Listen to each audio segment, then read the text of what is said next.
Okay. Doo-ba-doo. Testing, testing, one, two, three. Okay, that's working. Hello, everybody, and welcome to today's stream. Today I'm starting a new game called the Stanley Parable, and it's, I think, the Ultra Deluxe version. And I'm gonna see if I can complete it in this one stream.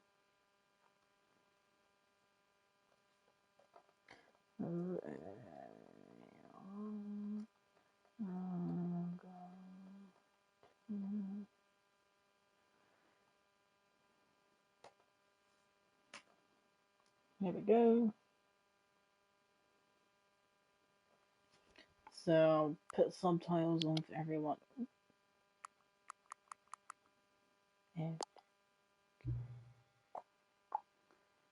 Have you played Stanley Parable before? No.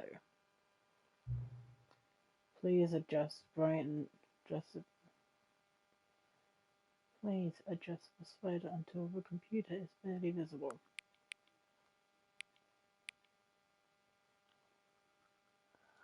But I'm gonna go off what's showing on my laptop for you guys on stream. For me, it's probably a fair bit brighter. Okay, there we go.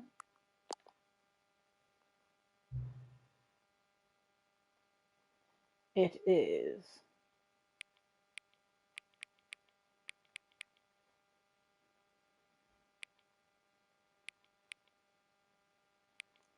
I'm gonna wait for it to change.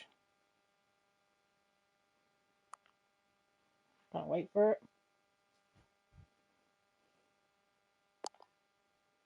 There we go. Now, accessibility settings can be accessed from the main menu. Okay.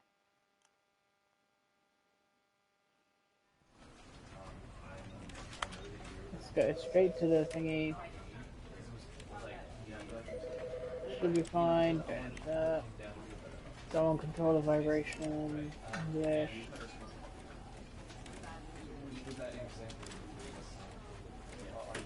Let's go very large.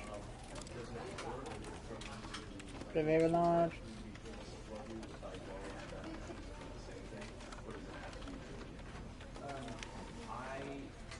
Don't think I'll need a extra. Fuck it.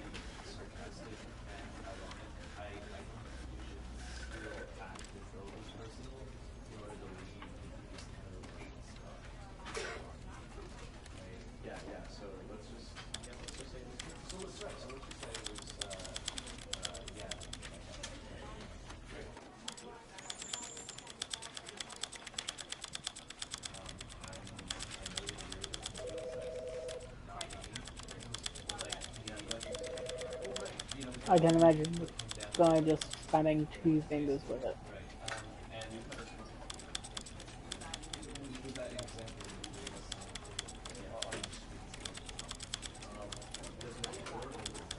Never thought I'd need to do this for a game.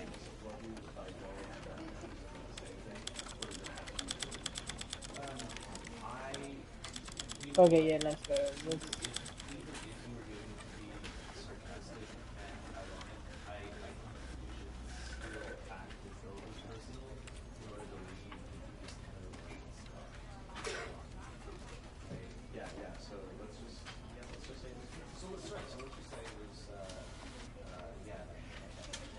Let's go content warnings. Let's put those on. I ain't gonna probably skip them. Yeah.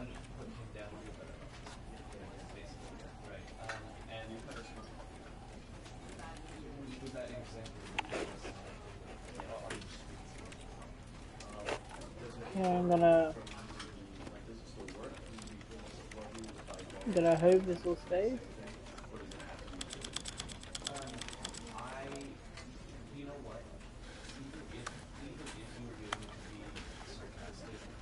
Ouch.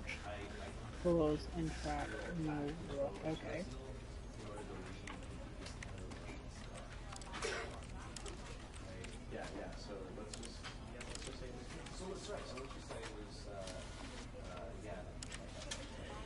I don't want simplified controls, motherfucker.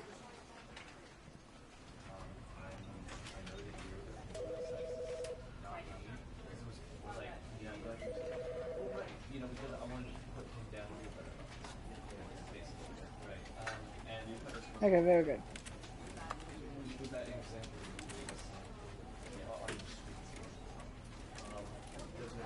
Begin the game.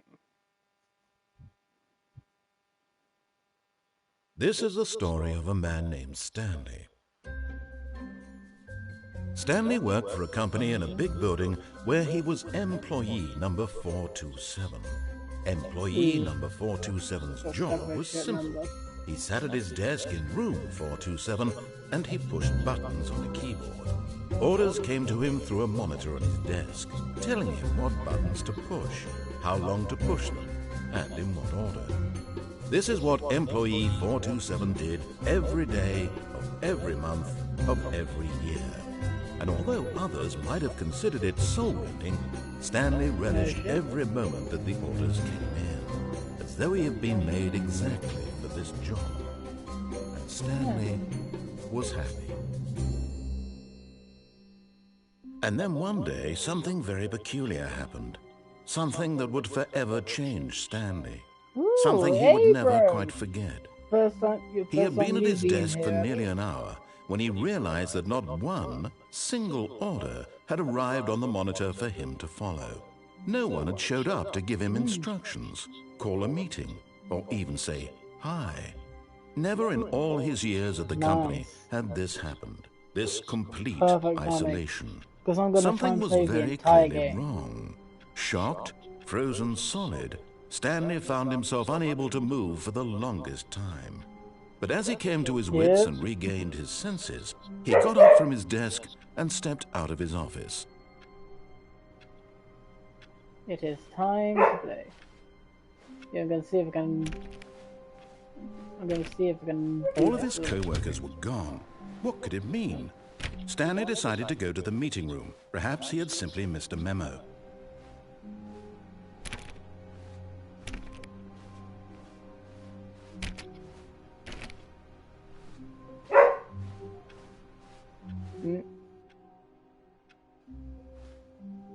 Okay, where is my...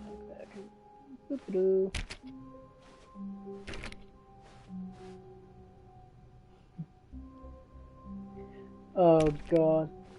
When Stanley came to a set of 2 open doors, he entered the door on his left. I have a feeling I don't know what's going on. This was not the correct way to the meeting room, and Stanley knew it perfectly well. Perhaps he wanted to stop by the employee lounge first, just to admire it. I'm gonna just ignore the directions.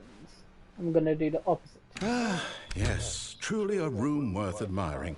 It had really been worth the detour after all. Just to spend a few moments here in this immaculate, but eager to get back to business, Stanley took the first open door on his left. Nah, bitch! I'm running straight ahead.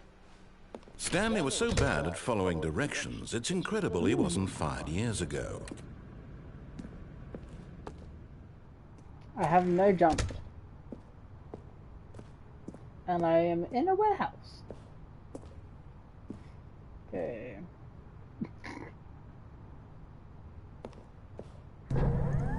Look, Stanley, I think perhaps we've gotten off on the wrong foot here. Ooh. I'm not your enemy, really, I'm not. I realize that investing your trust in someone else can be difficult, but the fact is that the story has been about nothing but you all this time. There's someone you've been neglecting, Stanley. Someone you've forgotten about. I literally quickly... Please, stop trying to make every decision by yourself. Now, I'm not asking for me, I'm asking for her. This is it, Stanley. Your chance to redeem yourself. To put your work aside. To let her back into your life. She's been waiting. Yeah, the thing is, I saw when I was deciding the tiebreaker between the 2 games, bear in mind, if I do complete this today, Bloodborne will be after Baldur's Gate. But yeah. But yeah, I saw there was multiple endings, so I thought, hey, why not just not listen to the fucker? Might as well. And then I'll fall on this and then we'll go on the thingy. Bro, look into the list of games section. Look at the list of games. That's oh her, shit. Stanley. You need to be the one to do this, to reach out to her. If you can truly place your faith in another, then pick up the phone. Bitch, let me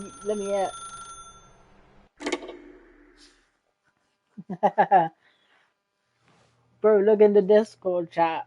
The list one. Oh, Stanley, is that you? What the fuck? Hold on, sweetie. Sorry to keep you waiting. I'm just pulling the bread out of the oven. All right. Okay, there we go.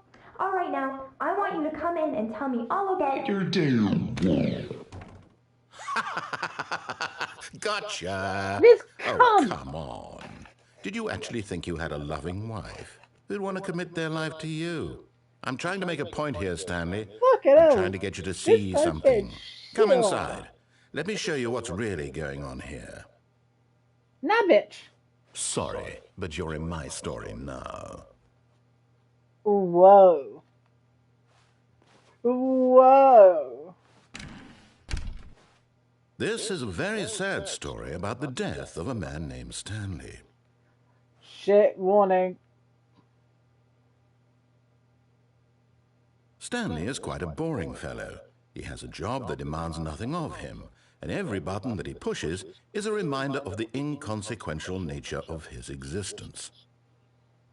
Maybe. Okay, fuck it up. Look at him there, pushing buttons, doing exactly what he's told to do. This is now weird. He's pushing a button. Now he's eating lunch. Now he's going home. Now he's coming back to work. One might even feel sorry for him, except that he's chosen this life. Bear in mind, I am now pushing other buttons. I just got a trophy called You Can't Jump. Seriously, we disabled it. Oh, another one. Get your first trophy. Awarded for getting any of the other trophies as your first. Shit, I'm acing this. I'm acing this already. Fucking 2 trophies in. I'm gonna spam it more.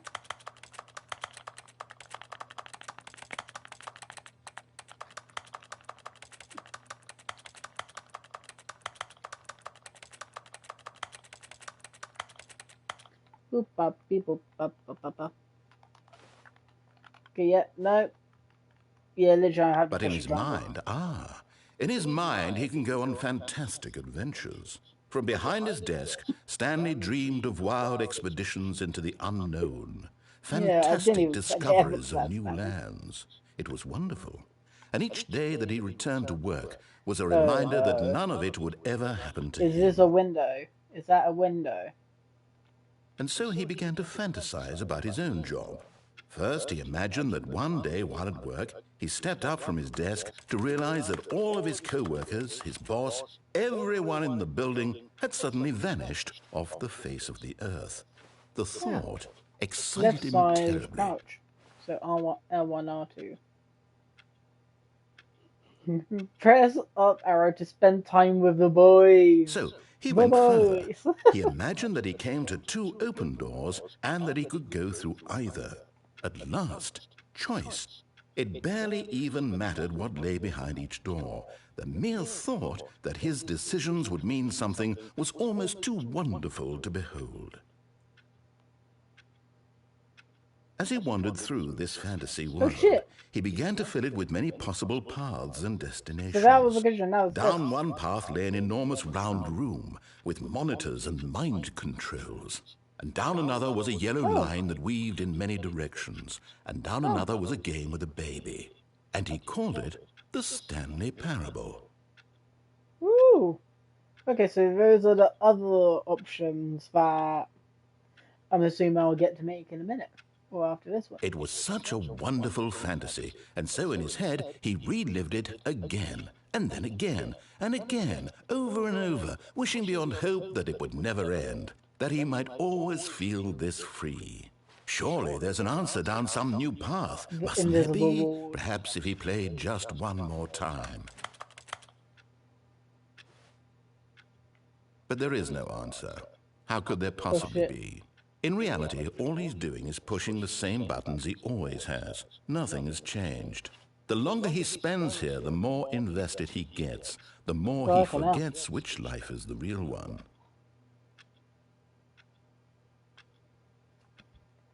And I'm trying to tell him this, that in this world he can never be anything but an observer, that as long as he remains here, he's slowly killing himself. But he won't listen to me. He won't stop. Here, watch this. Stanley, the next time the screen asks you to push a button, do not do it. You see? Can he just not hear me? How can I tell him in a way that he'll understand that every second he remains here, he's electing to kill himself? How can I get him to see what I see? How can I make him look at himself? I'm doing this for an ending.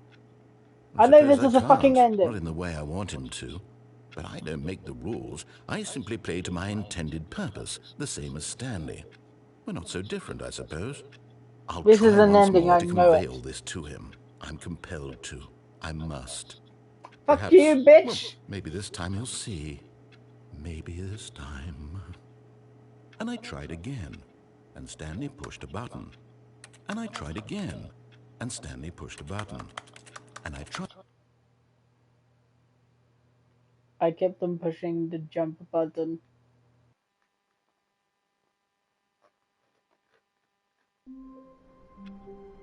Come on, Trippy? You're seriously telling me I didn't get a trophy for that? Like, come on! The game gave me 2 trophies already! Like, come on! How is doing the exact opposite of the narrator not a thing? All of his co-workers were gone. What could it mean? Stanley decided to go to the meeting room. Perhaps he had simply missed a memo. Let's see if the left door's closed now. When Stanley came to a set of 2 open doors, he entered the door on his left. I kind of want to go right again. But hold on, I'm gonna quickly check the trophy list. Just because I'm interested.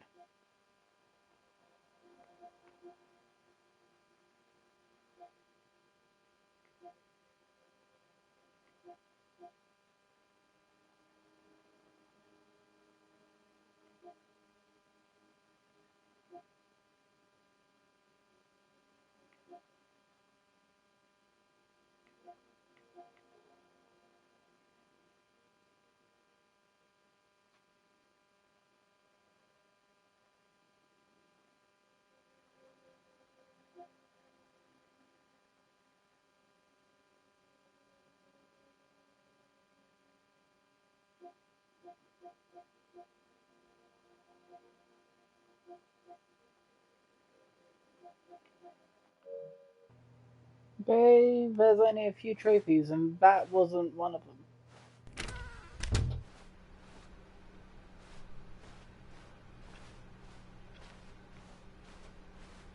So... Yet there was not a single person here either. Yeah. Feeling a wave of disbelief, Stanley decided to go up to his boss's office, hoping he might find an answer there.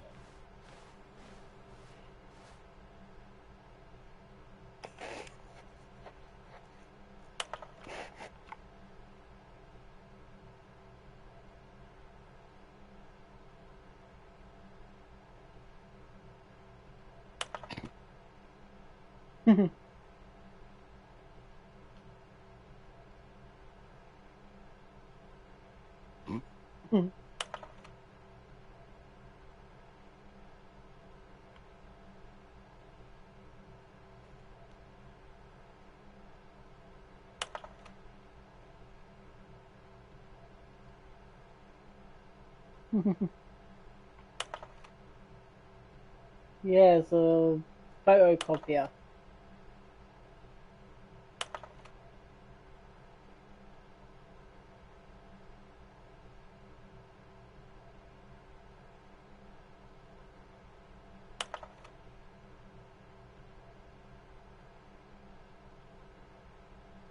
I ain't reading all this. It's going too fast for me.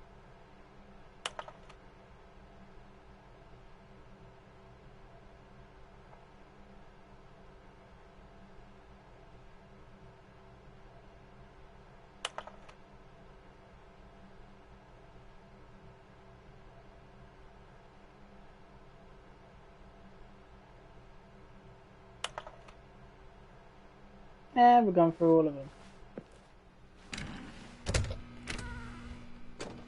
Oh shit! Come in there. Stanley stepped into the broom closet, but there was nothing here, so he turned around and got back on track.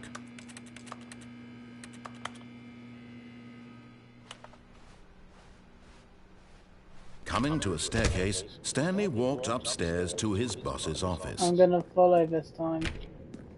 Next time I'll deviate it and go down.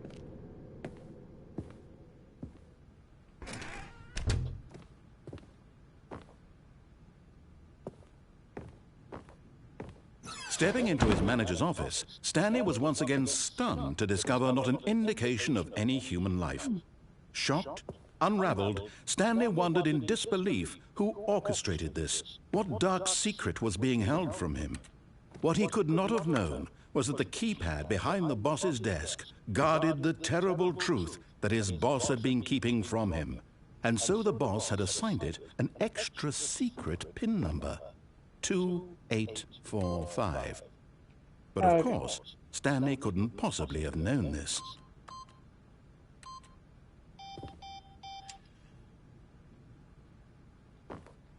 Come on, line it up.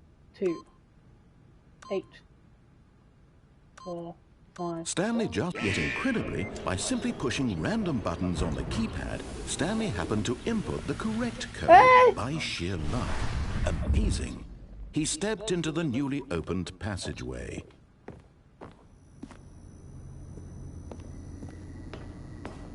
Wait, I got the Ultra Deluxe version of the game, so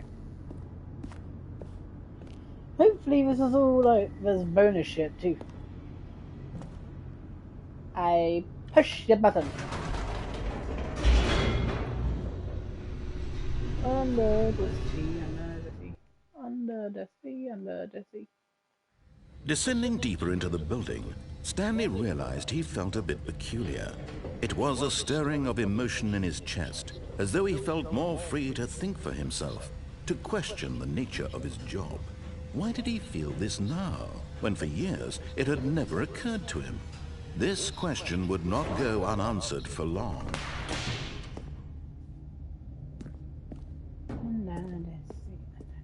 Stanley walked straight ahead through the large door that read Mind Control Facility. Oh shit! I'm escape! Although this passageway had the word escape written on it, the truth was that at the end of this hall, Stanley would meet his violent death. Fuck! The door behind him was not shut. Stanley still had every opportunity to turn around and get back on track. This is an ending. This is an At this ending of point, it. Stanley was making a conscious, concerted effort to walk forward and willingly confront his death. We all gotta face it at some point. Geronimo!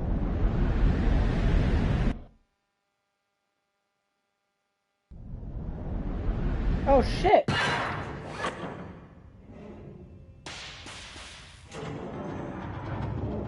As the machine whirred into motion fuck? and Stanley was inched closer and closer to his demise, he reflected that his life had been of no consequence whatsoever. The fuck? Stanley can't see the bigger picture. He doesn't know the real story, trapped forever in his narrow vision of what this world is. Perhaps his death was of no great loss, like plucking the eyeballs from a blind man. And so he resigned and willingly accepted this violent end to his brief and shallow life. Farewell, Stanley. Stay crouched.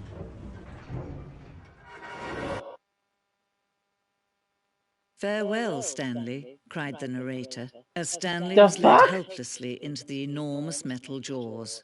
In a single visceral instant, Stanley was obliterated as the machine crushed every bone in his body, killing him instantly.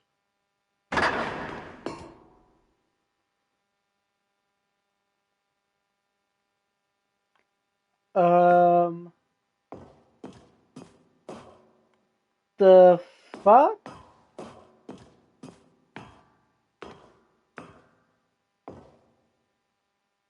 And yet it would be just a few minutes before Stanley would restart the game, back in his office, as alive as ever. What exactly did the narrator think he was going to accomplish?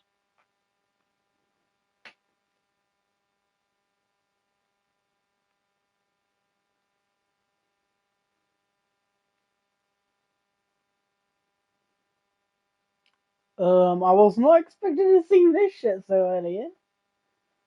When every path you can walk has been created for you long in advance, death becomes meaningless, making life the same. Do you see now? Do you see that Stanley was already dead from the moment he hit start?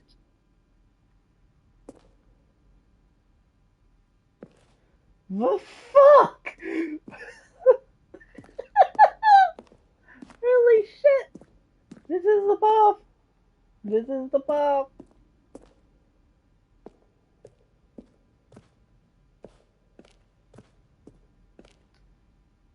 The two doors. Oh, that's saying there's something back here and here. I may need to look into that. Fucking hell. Oh my god. Holy shit. Hey, Crystal. I'm trying to play the entirety of the Stanley Parable Ultra Deluxe in one stream. And right now we're seeing some mind-blowing shit. I've somehow found the assets room. Found the assets room, I'm guessing. Boop. Boop. Boop. Boop. Boop. Bloody hell! Office computers. Fascinating cabinets. I just wanted to go down and escape. I just wanted to escape. I wasn't expecting to see the end.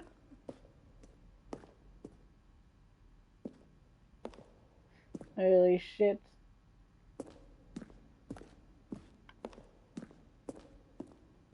Oh my god. It seems I'm speed running the game, apparently. Fucking seeing the meta shit already.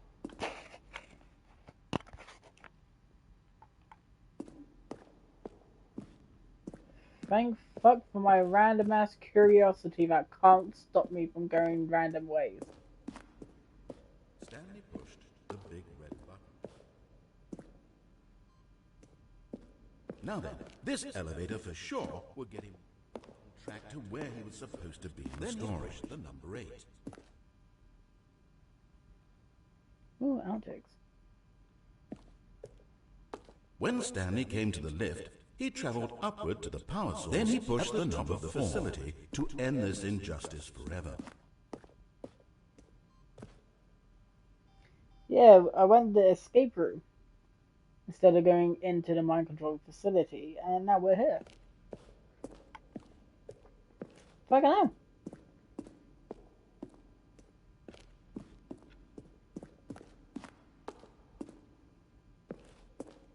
Freedom ending. So there's a freedom ending. Countdown desk.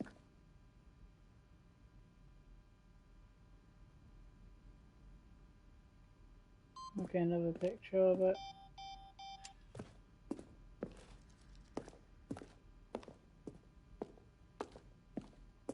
There's further on we can go.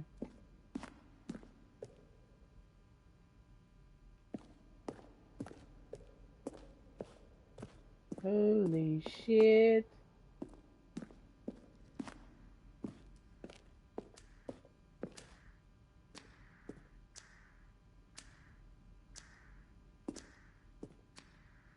I have an apartment thing cut. Yeah, literally, the first thing I did was ignore the guy and just go the other way. Yeah, oh shit! I can't see it up there.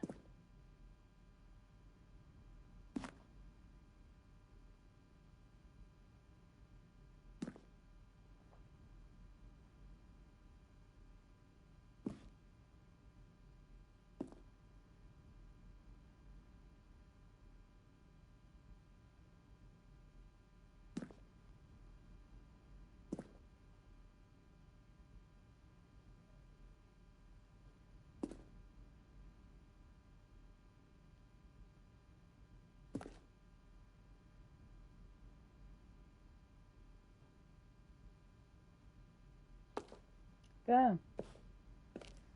Yeah, I can't even see all the freaking things there. So I can't use as a bloody guide. It's annoying. I wanted to use it as a guide.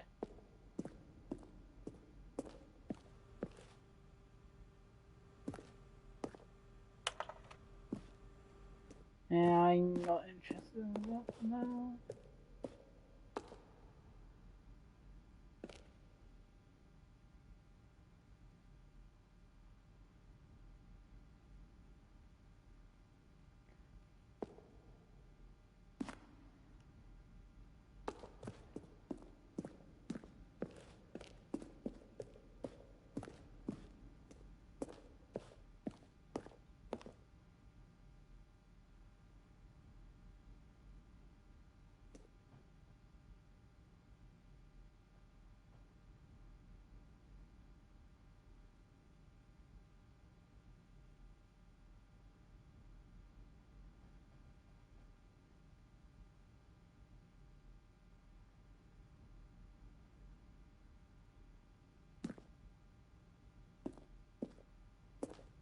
Damn it. No. I haven't played it before at all. This is the only copy of the game I got, and this is my first time ever playing it.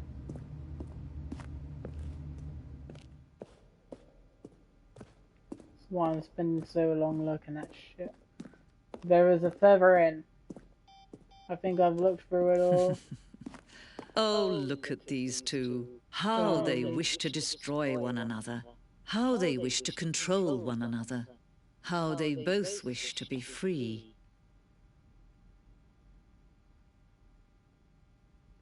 Do I turn it? Okay, there we go. Can you see? Can you see how much they need one another? No, perhaps not.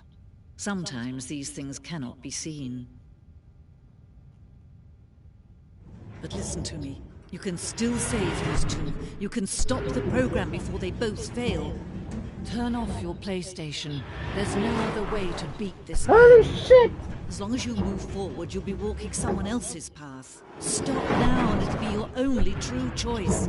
Whatever you do, choose it. Don't let time choose for you. Don't let... The fuck? How did I know I was playing on a PlayStation? Shit. The game's got sentience.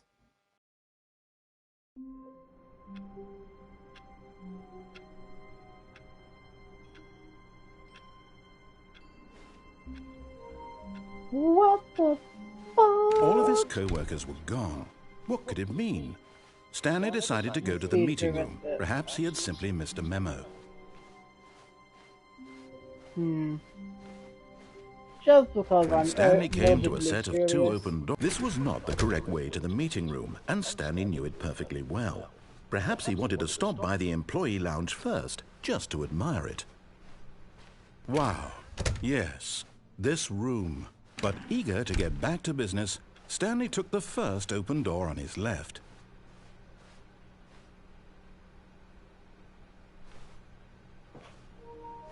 I'll go down there next time. But for now... Stanley was so bad at following directions, it's incredible he wasn't fired years ago. I want to do this. But in his eagerness to prove that he is in control of the story and no one gets to tell him what to do, Stanley leapt from the platform and plunged to his death. Good job, Stanley. Everyone thinks you are very powerful.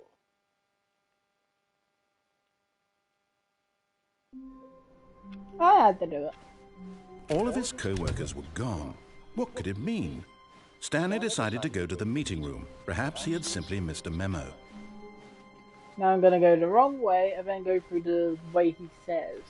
When Stanley came to a set of 2 open doors, this was not the correct way to the meeting room, and Stanley knew it perfectly well.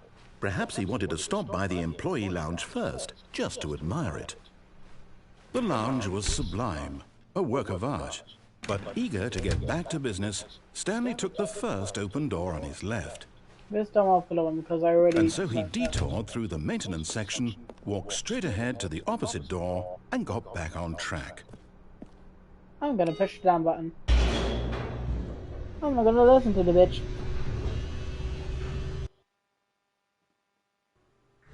But Stanley didn't want to go back to the office. He wanted to wander about and get even further off track. So now in order to get back, he needed to go,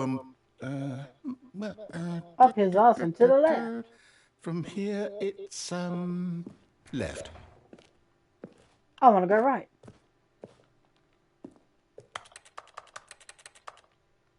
Let me interact! Fuck, it won't let me go any other way. Motherfucker! Oh, no, it's to the right, my mistake. You can't! No, not the right. Why would I have ever said it was to the right? What was I thinking? It's clearly... Oh dear, would you hold on for a minute, please? Ah, you fucking shitting me. Now, let's see. We went down right, left, down, left, right. Yep, okay, yes. I've got it now. This story is absolutely, definitely this way.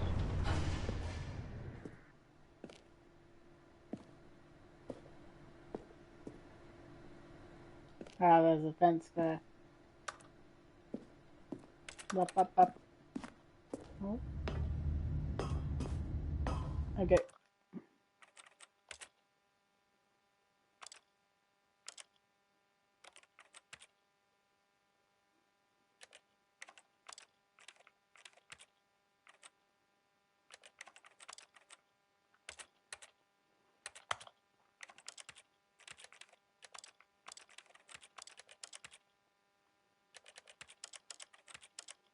Then I can't turn up the brightness anymore, even though I put it near to the top. No. This isn't right at all. You're not supposed to be here yet. This is all a spoiler. Quick, Stanley, close your eyes.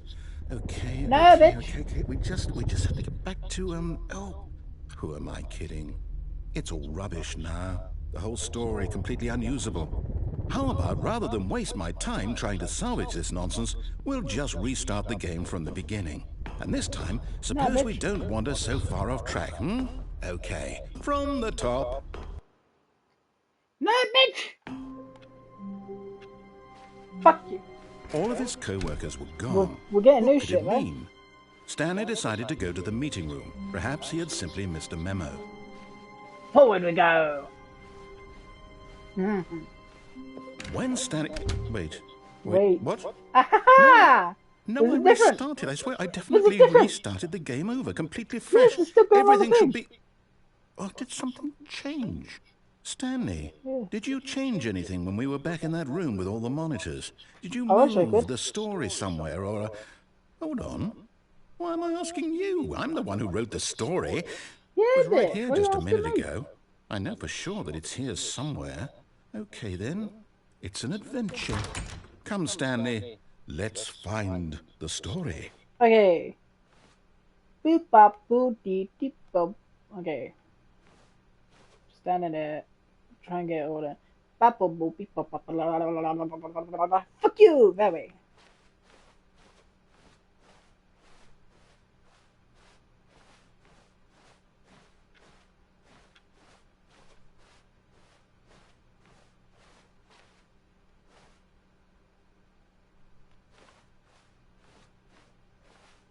I'll say it.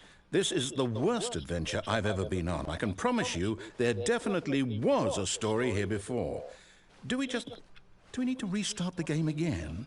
Well, I find it unlikely that we'll ever progress by starting over and over again, but it's got to be better than this.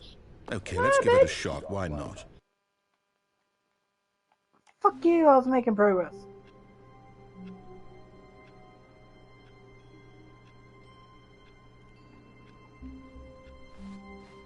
All of his co-workers were gone. What could it mean? Stanley decided to go to the meeting room. Perhaps he had simply missed a memo.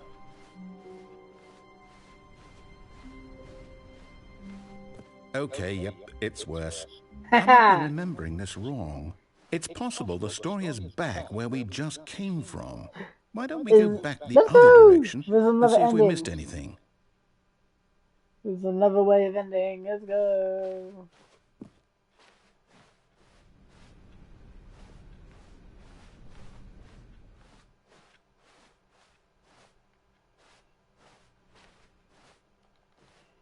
Aha! I knew we'd miss something. The story. Here it comes. No, wait, never mind. Not the story. Okay, let's head back the other way and retrace our steps.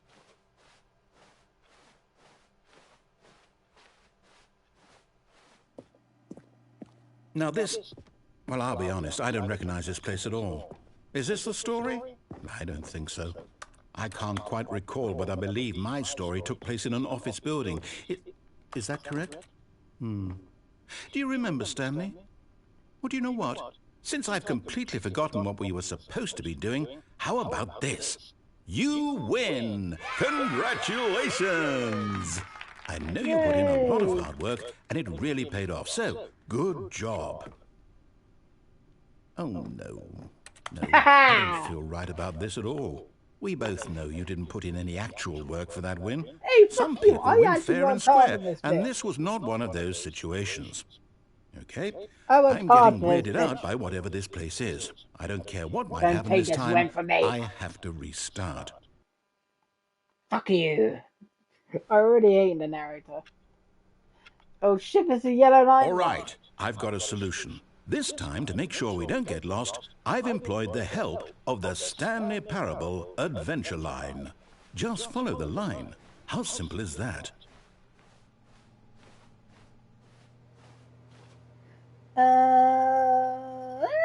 Let's go off the line. Fuck you, bitch. I wanna go my own way. No, I'm down. We're leaving it up to the line from now on. The guy gave up. He gave up.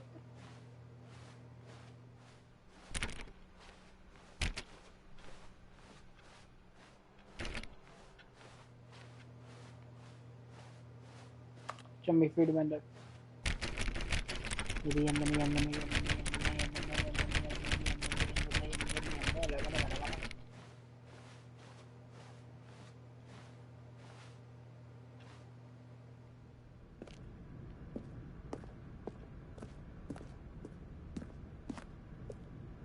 You see? The line knows where the story is. It's over in this direction. Onward, Stanley, to destiny. Though, here's a thought. Wouldn't wherever we end up be our destination, even if there's no story there? Or to put it another way, is the story of no destination still a story? Simply by the act of moving forward, are we implying a journey such that a destination is inevitably conjured into being via the very manifestation of the nature of life itself? Okay, Stanley, I need to follow this train of thought for a minute. Just stick with me. Now, we can both agree that the nature of existence is in fact a byproduct of one's subjective experience of that existence, right? Okay. Now, if my experience of your existence rests inside of your subjective experience of this office, is this office, in fact, the skeleton of my own relative experiential mental subjective construct? Whoa. Hang on. That got a bit weird back there. Well, I'd like to apologize. Not sure where I was going with all that. You know what? I think what we need right now is a bit of music to lighten the mood. Hey!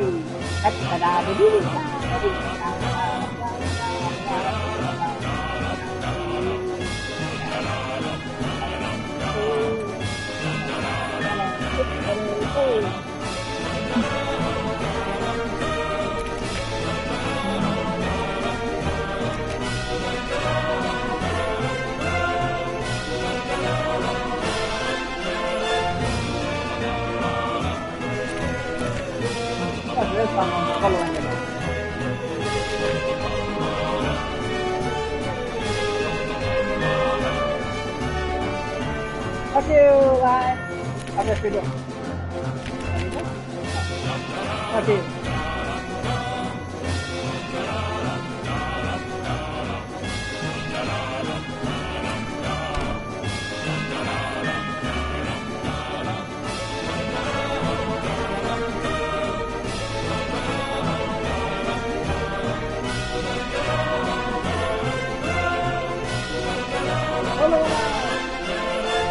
Oh, and the line's fixed.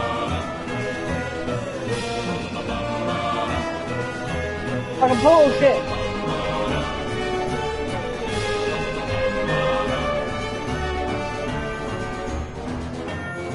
You see this shit? You gotta swim in it! Go. Okay, let's go through the Harry Potter rule.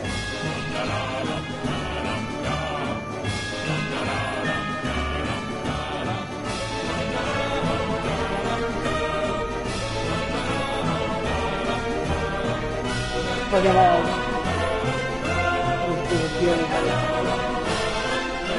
Cut the music, go back and look at that fern.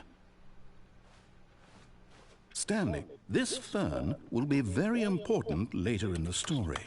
Make sure you study it closely and remember it carefully. You won't want to miss anything.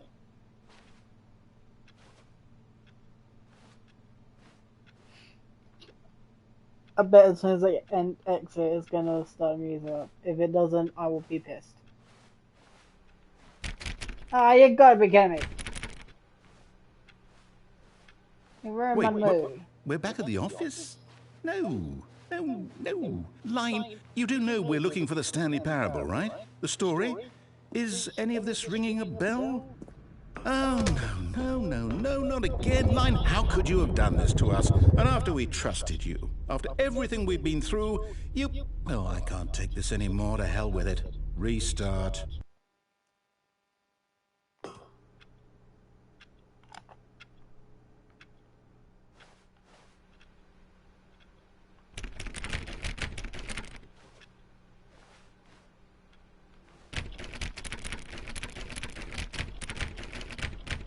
Yep, that bastard.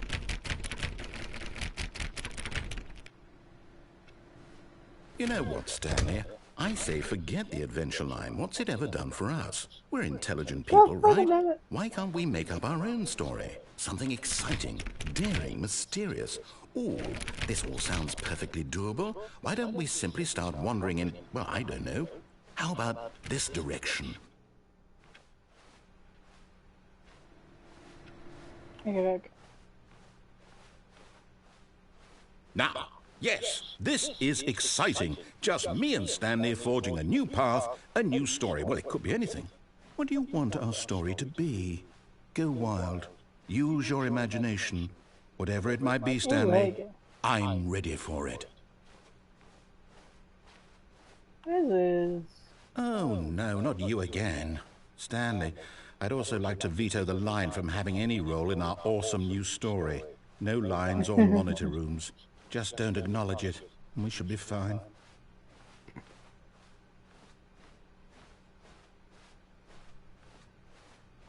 Ah, a choice.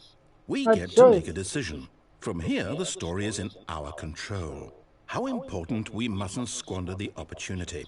In fact, I believe I need a minute to think here. Just walk in circles for a minute.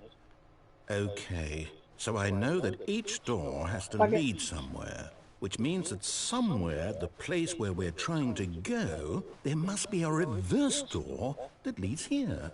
And that in turn means that our destination corresponds with the counter-inverted reverse door's origin. So starting from the right, let us ask, will taking the right door lead us to where we're going? And since the answer is clearly yes, then by all accounts, the door on the right is the correct one. Another victory for logic.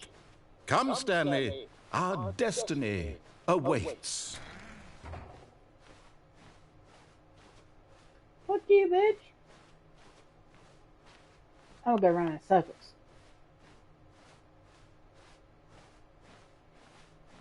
Getting ready for the launch.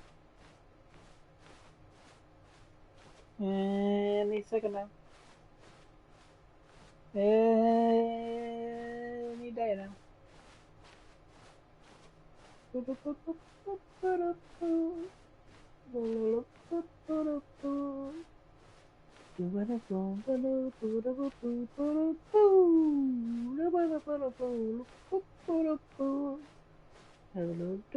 Fire! Oh, hold up, what's this? Oh. The confusion ending. Holy You're shit. telling me that's Hold what on. this is? It's all one giant ending? I did one giant ending. The game eight times? That's really how all this goes? It's all determined? So now, according to the schedule, I restart again. Then what? Am I just supposed to forget? Well, what if I don't want to forget? The fuck? My mind goes blank. I got an ending from here on this. this thing. How did wall. I accidentally stumble onto the confusion ending? Me? Why don't I get to decide? The fuck? Why don't I get a say in all of this? Is it really? No, it can't be. I don't want it to be. I don't want the game to keep restarting. I don't want to forget what's going on. I don't want to be trapped like this. How long I've been I on won't restart the game. I won't do it. I won't do it. I won't do it. And the timer stopped? Does that mean, did we do it? Did we break the cycle?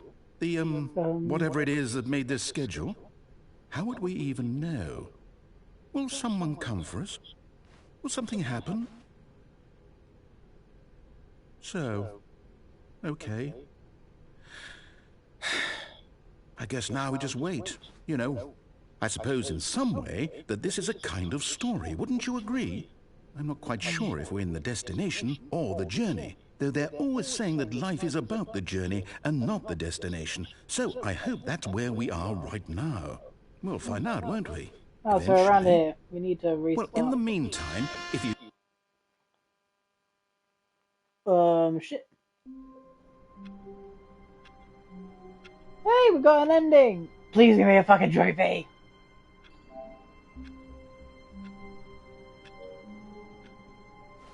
Fucking damn it. All of his co-workers were... Wait, no. This isn't the right office, is it?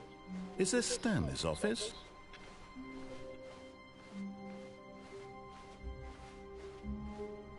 When Stanley came to a set of 2 open doors, he entered the door on his left. This was not the correct way to the meeting room, and Stanley knew it perfectly well. Perhaps he wanted to stop by the employee lounge first, just to admire it. Standing now in this incredible room, Stanley for the first but eager to get back to business, Stanley took the first open door on his left. Stanley was so bad at following directions, it's incredible he wasn't fired years ago. Look, Stanley, I think perhaps we've gotten off on the wrong foot here. I'm not your enemy. There is a door there, I want to get to it. I realize that investing your trust in someone else can be difficult, but the fact is that the story... But in his eagerness to prove that he's in control of the story and no one gets to tell him what to do, Stanley leapt from the platform and plunged to his death. Good job, Stanley. Everyone thinks you are very powerful. That is another way. And technically this game, I don't know if it's... No, fuck it. Next time I'll actually listen to it. What could it mean? Stanley decided to go to the meeting room. Perhaps he had simply missed a memo. Hey, this is back to normal. When Stanley came to a set of 2 open doors, this was not the correct way to the meeting room, and Stanley knew it perfectly well. I don't know what's Ultra Perhaps he wanted to stop by the employee lounge first, just to admire it. Stanley felt lightheaded, butterflies in his stomach, but eager to get back to business, Stanley took the first open door on his left. My bitch! Stanley was so bad at following directions, it's incredible he wasn't fired years ago. Again. Look, Stanley, I think perhaps we've gotten off on the wrong foot here. I'm not your enemy, really, I'm not. I realize that investing your trust in someone else can be difficult, but the fact is that the story... But in his eagerness to prove that he is in control of the story and no one gets to tell him what to do, Stanley leapt from the platform and plunged to his death. Good job, Stanley. Everyone thinks you are very powerful. Naruto. This Naruto's a bunch of titty.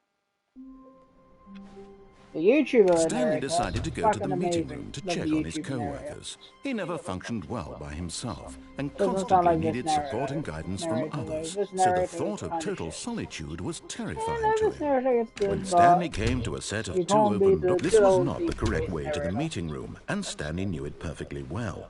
Perhaps he wanted to stop by the employee lounge first, just to admire it. The lounge was grand, majestic. Perhaps, but eager to get back to business, Stanley took the first open door on his left. Nope, and I'm doing this right. Stanley was so bad at following directions, it's incredible he wasn't fired years ago. I need to aim this. I need to aim it. Look, Stanley, I think perhaps we've gotten off on the wrong foot here. I'm not your enemy, really, I'm not.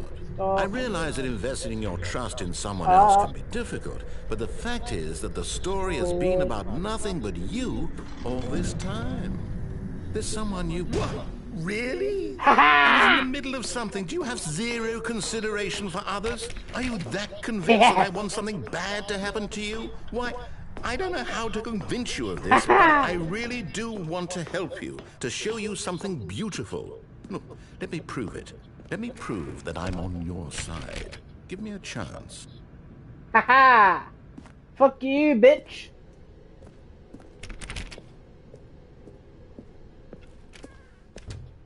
Now listen carefully, this is important. Stanley walked through the red door. Blue door! Aha, perhaps you misunderstood. Stanley walked through Blue the door. red door. I still don't think we're communicating properly. Stanley walked through the red door. Upper door! Backwards for blue! All right, fine, go ahead, Stanley. You want to know so badly what's out there? You want to find out what lies at the end of this road you've chosen? Well, don't let me stop you. Fuck you. You see? There's nothing here. I haven't even finished building this section of the map because you were never supposed to be Let's here in the first go. place. Broken rooms, exposed developer textures. Is this what you had wanted? Was it worth ruining the entire story I had written out specifically for you? Do you not think I put a lot of time into that? Because I did. And in the end, it was all for nothing. Because this is what you wanted to see. Help me here, Stanley. Help elucidate these strange and unknowable desires of yours. What would have made this game better? What did you want to see? Vehicles? Skill trees? Work with me. You've given me absolutely nothing so far. Tell you what. Let me take a stab in the dark at a new design, and you can give me some feedback. There we go. A third option. This already feels leaps ahead of where we were before. Okay. Go ahead, Stanley. Take it for a spin. Okay, I'm going to stop you there. Now, tell me about your experience with this new version. Would you say that the game benefited from allowing you more choices? Feel free to be honest. I'm looking for some real critical feedback here. Oh, of course. A 3. Really? Maybe next time we can get you to form an actual opinion, you know? Any level of critical thinking or engagement with your surroundings? Does that sound good? Think we can do that? Yes? Wonderful. Here, based on the data from your previous playthrough, I've compiled a new version. And to be perfectly candid, I think I've knocked it out of the park with this one. Let's take a look.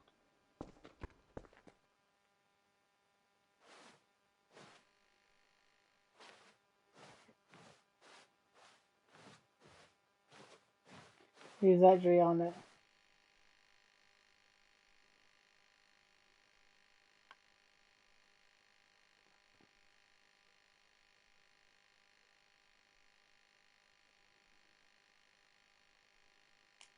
Fuck you, game.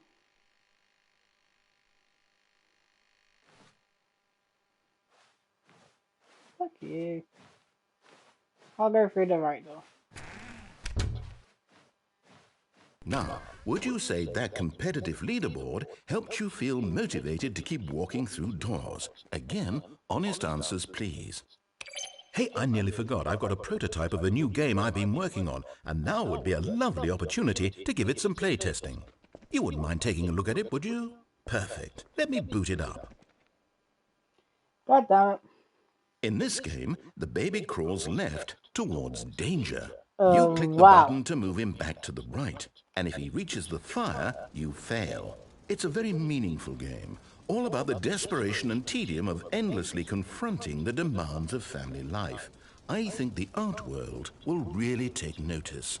But of course, the message of the game only becomes clear once you've been playing it for about 4 hours. So why don't you give it 4 hours of play to make sure it's effective? Be sure to keep notes on your experience. 4 hours.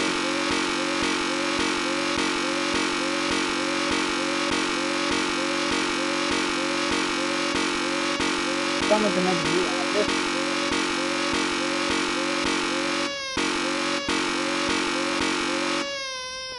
Honestly, join us all in the pit of hell. You heartless bastard. Did you do it because you hate babies or purely to spite me? Because if it's the latter, well, I don't know what to do. I'm completely out of ideas. I can't think of a single thing that might improve the experience for me. I'm not... I'm gonna quickly do the hydrate, and yes, I know, that's why I stopped it quickly. I was gonna do it for like a minute or two, but no, it was too painful on the ears.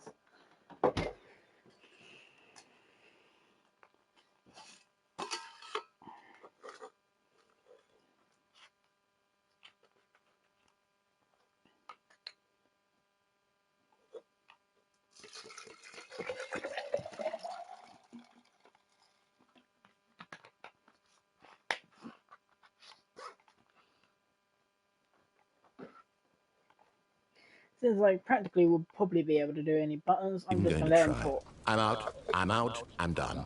It's over. Thank you for playing. Your input was extremely valuable. Oh, hey, since my game was so awful, why don't we play someone else's game, just to ease the pain? Let's see. What do we have here? Yes, this seems like it'll work. Let's give it a shot. The fuck is he doing now? Aha! Fascinating. What do you think this game is about, Stanley? What's our backstory? What is our motivation? The fuck? Well, it seems obvious to me that you are meant to play as a creepy man spying on innocent civilians below you from up high in your creep tower, perhaps for some sort of twisted erotic purpose. Yes, that must be it. What a fascinating venture into the experience of total mental depravity. So far, I love everything about this game, Stanley. And it seems there's even more. Come, let's venture outward and see what else is out there. Bloody hell, we made an entire novel map inside the game. Also, I did drink hydrate, bro, so you don't need to worry about that. Had a good old drink. Okay. There's a thing that's in the middle now.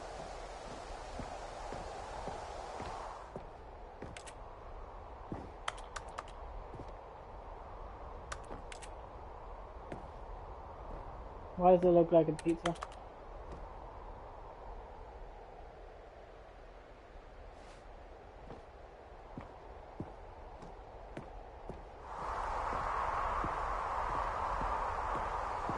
Yeah, let's go.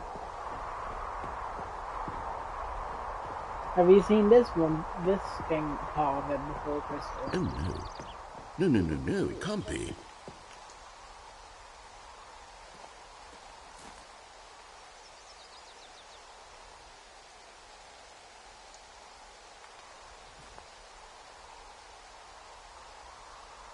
I know you may have not, Juxon, but Crystal Mail.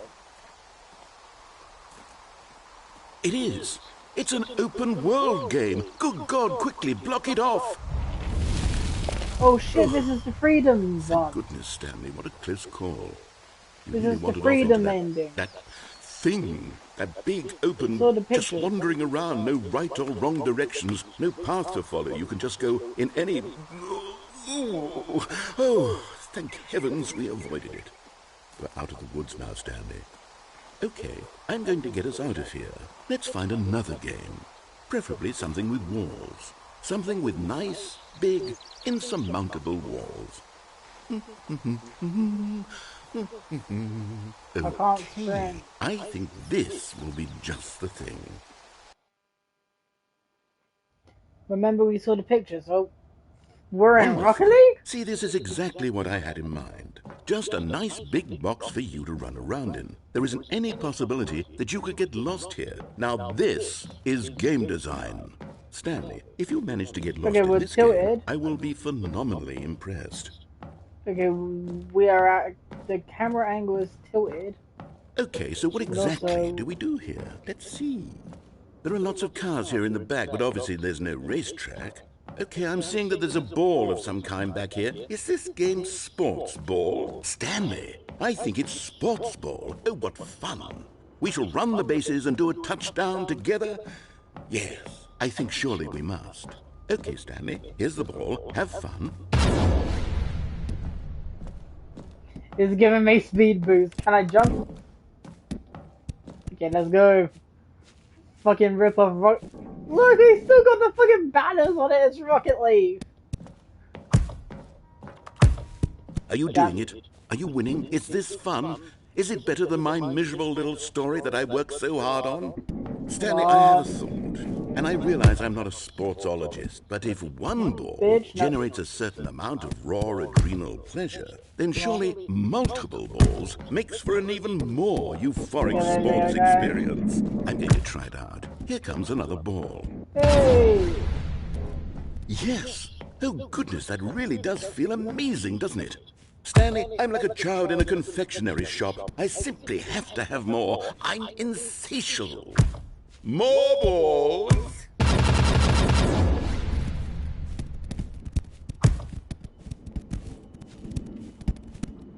Whee!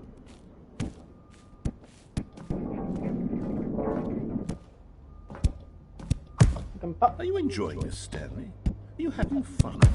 Is this a real video game? Well, I sure hope you're having fun, because guess what? Oh, shit! What are you doing? There's a hole I can fall in! Whoa! Whoa! Stanley, don't do that. I can't follow you there. I can't help you. How will you write a story without me? You can't do it. You know that. Stanley, come back. I wish I could see shit.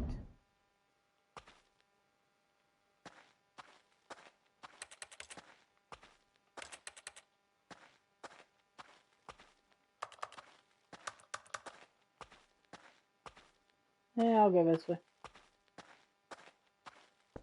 Okay, so interconnected.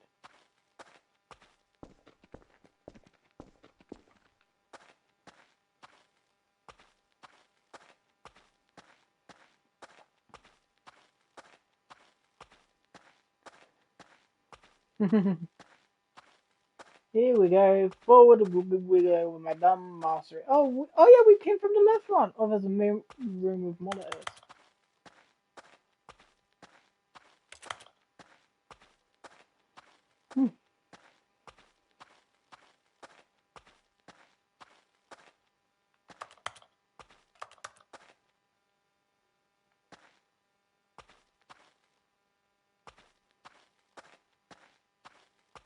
This is legit. Oh shit.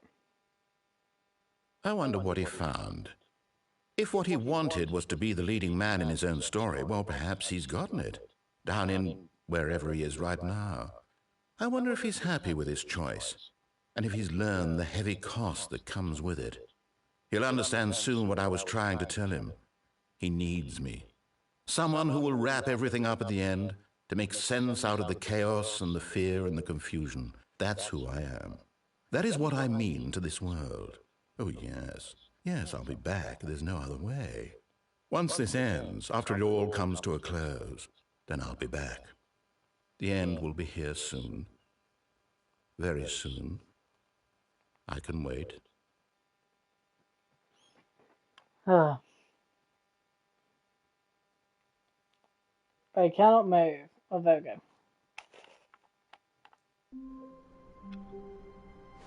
Is this normal version? Because if so, I am gonna do the choice. When Stanley came to a set of 2 open doors, he entered the door on his left. I'll go left this time. I'll actually follow. Yet there was not a single person here either.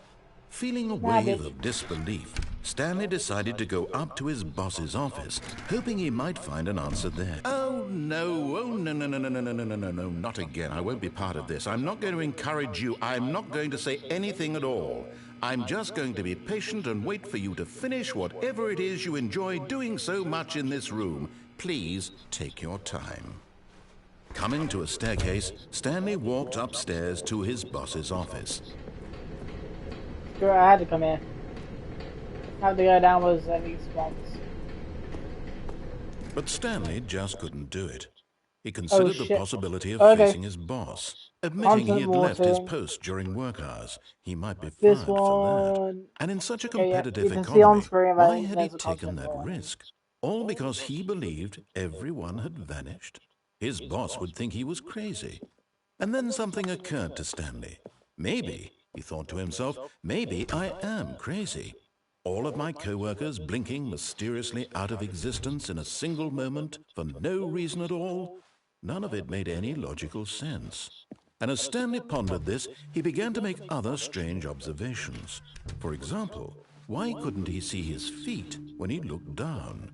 Why did doors close automatically behind him wherever he went? And for that matter, these rooms were starting to look pretty familiar. Were they simply repeating?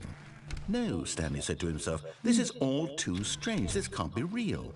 And at last, he came to the conclusion that had been on the tip of his tongue. He just hadn't found the words for it. I'm dreaming, he yelled. This is all a dream. Oh, what a relief Stanley felt to have finally found an answer, an explanation. His co-workers weren't actually gone. He wasn't going to lose his job. He wasn't crazy after all. And he thought to himself, I suppose I'll wake up soon.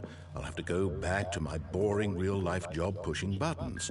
I may as well enjoy this while I'm still so this is the ending, you know. So, he imagined himself flying and began to gently float above the ground.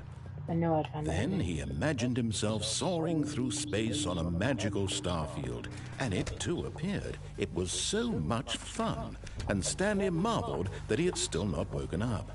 How was he remaining so lucid? And then perhaps the strangest question of them all entered Stanley's head.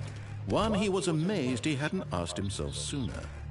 Why is there a voice in my head dictating everything that I'm doing and thinking? Now the voice was describing itself being considered by Stanley, who found it particularly strange. I'm dreaming about a voice describing me, thinking about how it's describing my thoughts, he thought. And while he thought it all very odd and wondered if this voice spoke to all people in their dreams, the truth was that, of course, this was not a dream. How could it be?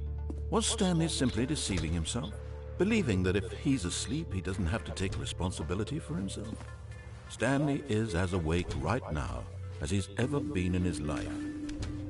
Now, hearing the voice speak these words was quite a shock to Stanley. After all, he knew for certain, beyond a doubt, that this was in fact a dream. Did the voice not see him float and make the magical stars just a moment ago? How else would the voice explain all that? This voice was a part of himself too. Surely, if he could just... He would prove it. He would prove that he was in control, that this was a dream. So he closed his eyes gently, and he invited himself to wake up. He felt the cool weight of the blanket on his skin, the press of the mattress on his back, the fresh air of a world outside this one. Let me wake up, he thought to himself. I'm through with this dream. I wish it to be over. At this point. Let me go back to my job.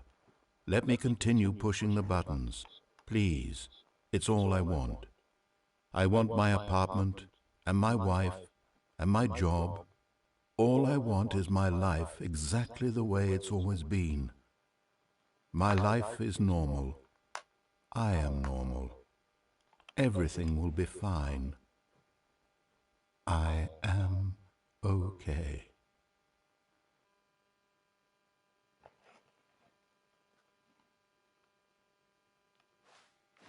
Stanley began screaming.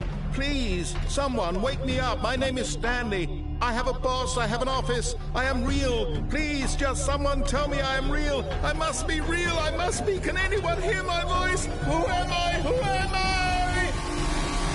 and everything went black.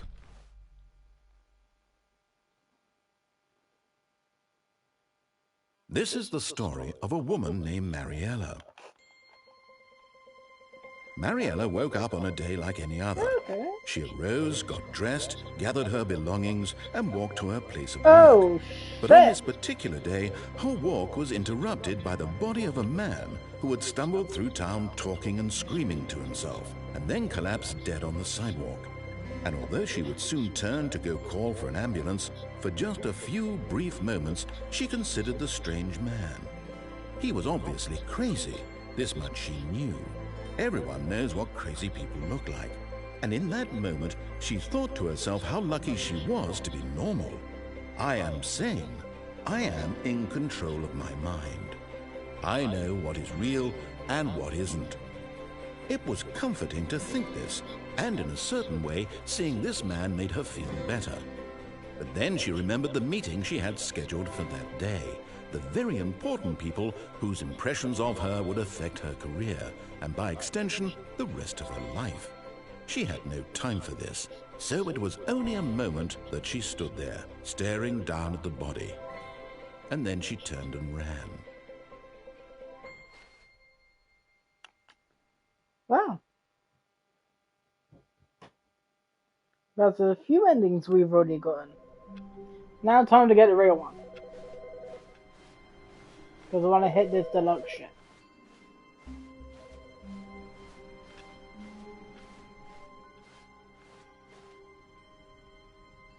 Oh shit. Question. Do we go into new content? Do we do the new content? Or do we continue forward like normal? Make a choice now.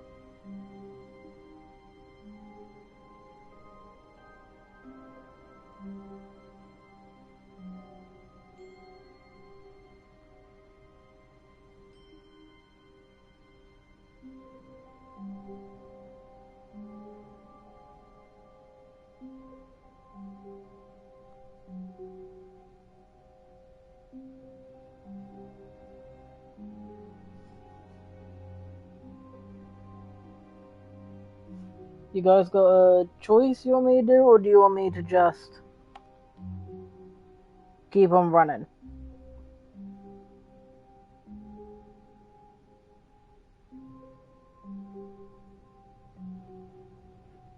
Keep on going, okay. Keep on running. We'll go back to the new content later. Now let's do the normal. When Stanley came to a set of two open doors, he entered the door on his left. Left. Ready. No meeting. Yet there was not a single person here either. Feeling a wave of disbelief, Stanley decided to go up to his boss's office, hoping he might find an answer there. Coming to a staircase, Stanley walked upstairs to his boss's office.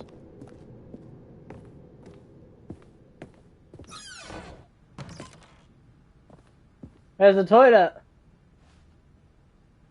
Because the boss knows that the boss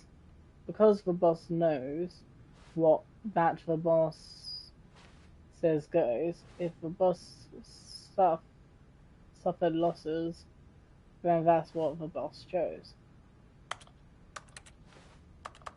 Toilet. We cannot use toilet. We have no reflection. We are vampire. Let's go. Venture forth! There is a new room. There is elevator.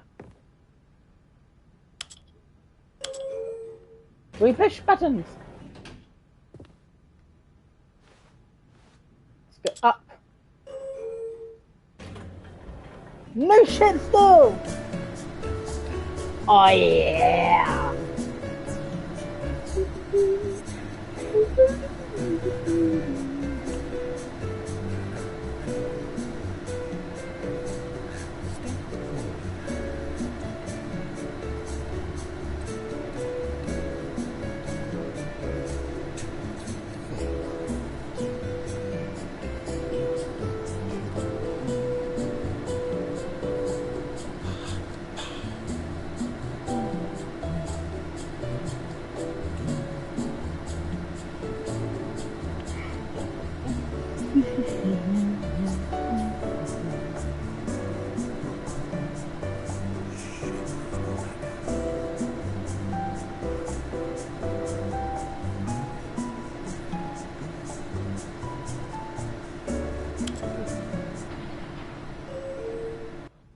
Hey, I pushed it again. It didn't take me anywhere! It didn't take me anywhere. Let's go down. We know there's a down.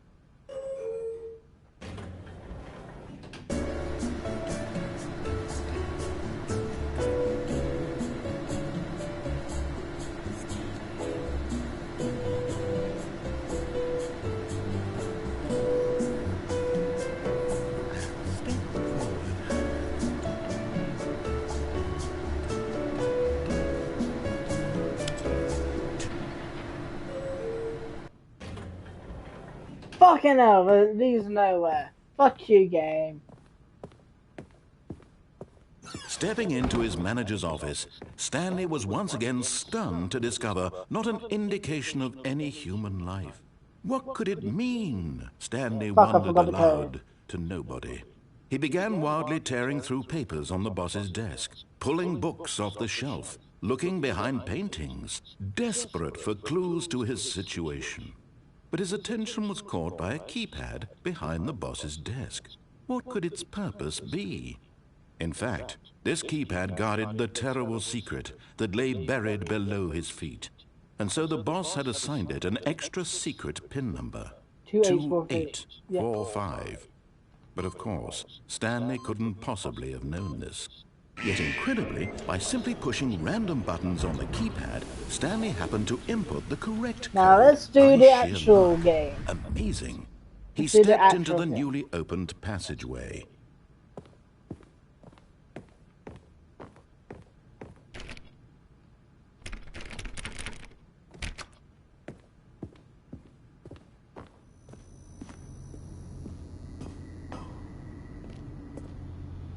This one, I'm actually going to listen to it. We'll go down.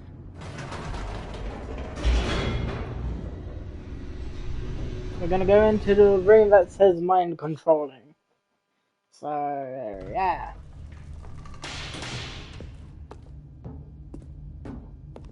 Stanley walked straight ahead through the large door that read Mind Control Facility.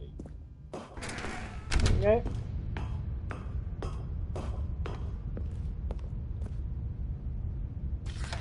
The lights rose on an enormous room packed with television screens. What horrible secret did this place hold? Stanley thought to himself. Did he have the strength to find out? Yes, bitch.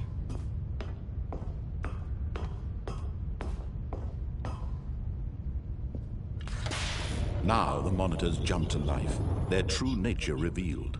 Each bore the number of an employee in the building, Stanley's co-workers. The lives of so many individuals reduced to images on a screen, and Stanley, one of them, eternally monitored in this place where freedom meant nothing. Okay, here's our one.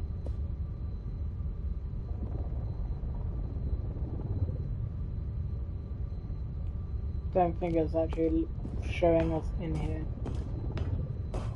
That would have been a cool little detail there. Button. This mind control facility, it was too horrible to believe. It couldn't be true. Had Stanley really been under someone's control all this time? Was this the only reason he was happy with his boring job? That his emotions had been manipulated to accept it blindly? No, he refused to believe it. He couldn't accept it. His own life in someone else's control? Never! It was unthinkable. Wasn't it? Was it even possible? Had he truly spent his entire life utterly blind to the world? But here was the proof. The heart of the operation. Controls labeled with emotions. Happy, or sad, or content. Walking, eating, working. All of it monitored and commanded from this very place.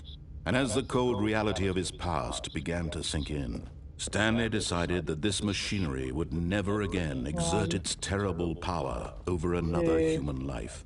For he would dismantle the controls once and for all. We've got two, one and two next to each other.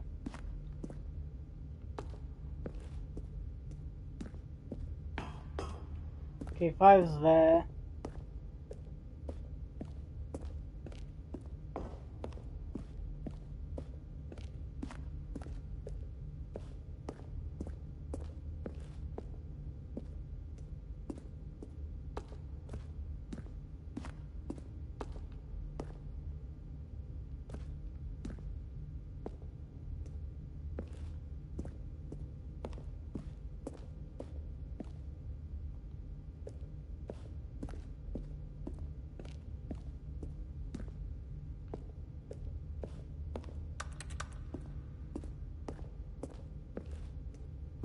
Don't know where 4 is. Where the fuck is 4?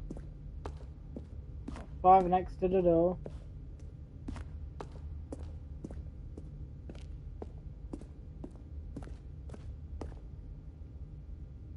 Three's there, so 4 must be the one up there. Okay. I know we'll need those buttons.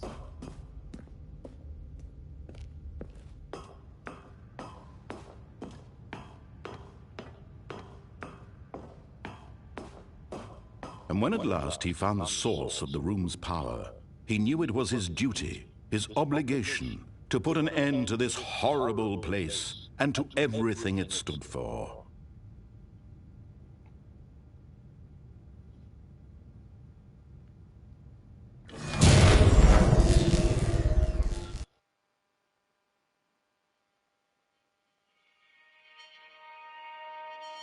Hey!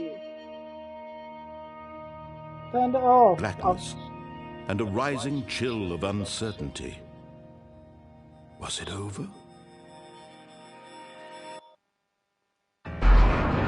Yes!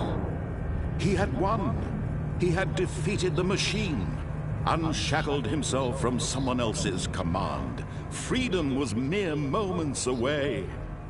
And yet, even as the immense door slowly opened, Stanley reflected on how many puzzles still lay unsolved.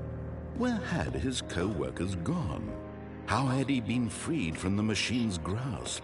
What other mysteries did this strange building hold? But as sunlight streamed into the chamber, he realized none of this mattered to him, for it was not knowledge or even power that he had been seeking, but happiness. Perhaps his goal had not been to understand, but to let go. No longer would anyone tell him where to go, what to do, or how to feel. Whatever life he lives, it will be his.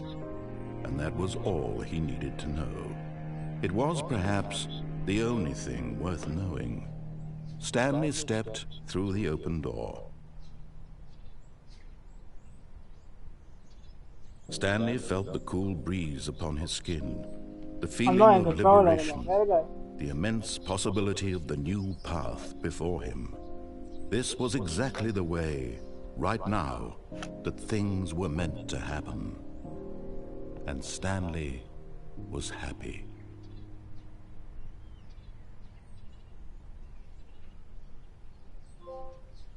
Beat the game! There we go! That's the proper ending! Woo!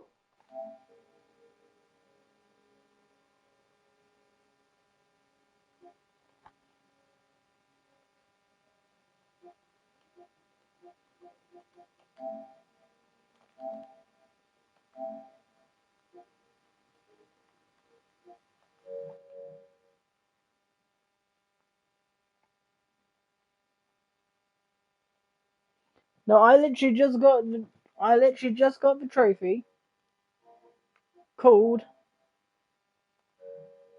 Fuck, how do I find it?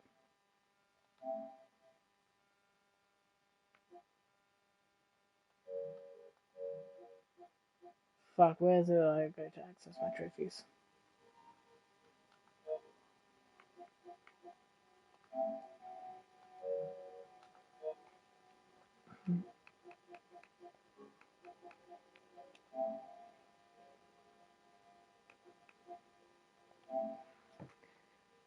Just to prove to you, bro.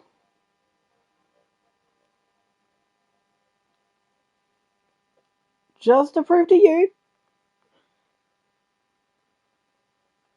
I am going to boop. Don't get me wrong, there's probably another ending to do with that room. And I'm gonna do that one. And then I'll hit the new content, but just so then you know, I'm not bullshitting.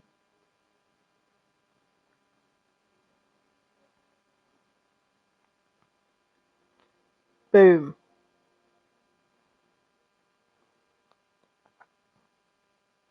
You can check the Discord. Or your private Discord, there you go.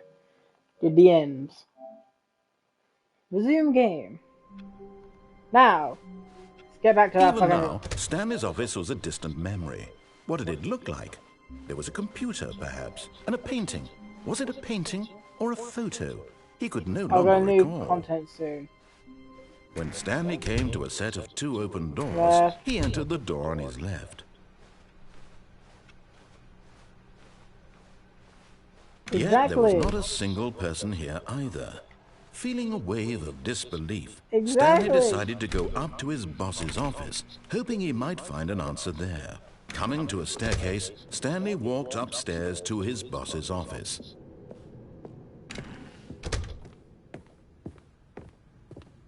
The moment he entered his manager's office, Stanley froze in his tracks. Not a living soul anywhere. Could he really be all alone? Stanley was in such a rush to get through the story as quickly as possible, he didn't even have a single minute to just let the narrator talk. That kind of anxiety isn't healthy, so he relaxed for a few moments with some calming New Age music. Fuck you, game!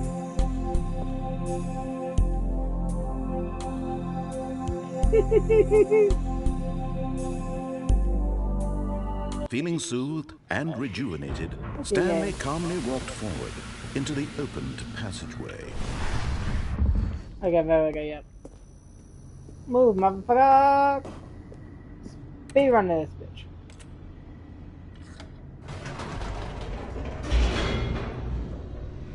Guys, I'm gonna push the on button and then do the craziness I assume happens next. Because I think, if I remember correctly, Stanley walked straight this is the ahead game through the that made large Matt door Pat that read swear. Mind Control Facility. If I remember correctly, this section is the bit that made Matt Pat swear for the first time. The lights rose on an enormous room packed with television screens. What horrible secret did this place hold? Stanley thought to himself. Did he have the strength to find out? Alright, know, bitch. Yeah. Now the monitors jumped to life, their true nature revealed. Each bore the number of an employee in the building, Stanley's co-workers. The lives of so many individuals reduced to images on a screen, and Stanley, one of them, eternally monitored in this place where freedom meant nothing. This mind control facility, it was too horrible to believe. It couldn't be true. Had Stanley really been under someone's control all this time? Was this the only reason he was happy with his boring job? That his emotions had been manipulated to accept it blindly? Because I have a feeling the buttons have changed places. He refused to believe it. He couldn't accept it. His own life in someone else's control? Never! It was unthinkable, wasn't it? Was it even possible? Had he truly spent his entire life utterly blind to the world?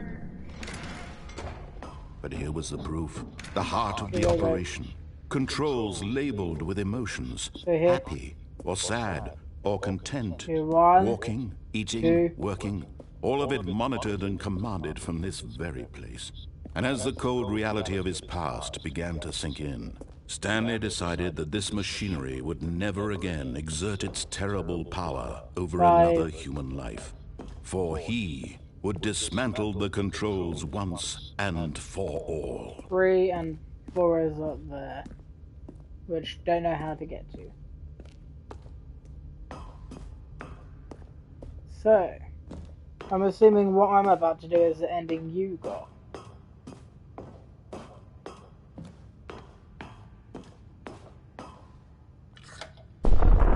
Oh, Stanley, you didn't just activate the controls, did you? After they kept you enslaved all these years, you go and you try to take control of the machine for yourself? Is that what you wanted? Control? Oh, Stanley, I applaud your effort, I really do. But you need to understand, there's only so much that machine can do. You were supposed to let it go, turn the controls off, and leave. If you want to throw my story off track, you're going to have to do much better than that. I'm afraid you don't have nearly the power you think you do. For example, and I believe you'll find this pertinent, Stanley suddenly realized he had just initiated the network's emergency detonation system. In the event that this machine is activated without proper DNA identification, nuclear detonators are said to explode, eliminating the entire complex. How long until detonation then? Let's say, 2 minutes. Ah, now this is making things a little more fun, isn't it, Stanley? It's your time to shine. You are the star. It's your story now. Shape it to your heart's desires. Oh, this is much better than what I had in mind. What a shame we have so little time left to enjoy it. Mere moments until the bomb goes off. But what precious moments each one of them is. More time to talk about you, about me, where we're going, what all this means. I barely know where to start. What's that? You'd like to know where your co-workers are? A moment of solace before you're obliterated? All right, I'm in a good mood. You're gonna die anyway. I'll tell you exactly what happened to them. I erased them. I turned off the machine. I set you free. Of course, that was merely in this instance of the story. Sometimes when I tell it, I simply let you sit there in your office forever, pushing buttons endlessly and then dying alone. Other times, I let the office sink into the ground, swallowing everyone inside, or I let it burn to a crisp. I have to say this, though, this version of events has been rather amusing. Watching you try to make sense of everything and take back the control wrested away from you, it's quite rich. I almost hate to see it go. But I'm sure whatever I come up with on the next go-around will be even better. My goodness, only 34 seconds left. But I'm enjoying this so much. You know what? To hell with it. I'm going to put some extra time on the clock. Why not? These are precious additional seconds, Stanley. Time doesn't grow on trees. Oh dear me, what's the matter, Stanley? Is it that you have no idea where you're going or what you're supposed to be doing right now? Yes, or did you just assume when you saw that timer that something in this room was capable of turning it off? I mean, look at you. Running from button to button, screen to screen, clicking on every little thing in this room. These numbered buttons, no, these colored ones, or maybe this big red button, or this door. Everything, anything, something here will save me. Why would you think that, Stanley? That this video game can be beaten? Won? Solved? Do you have any idea what your purpose in this place is?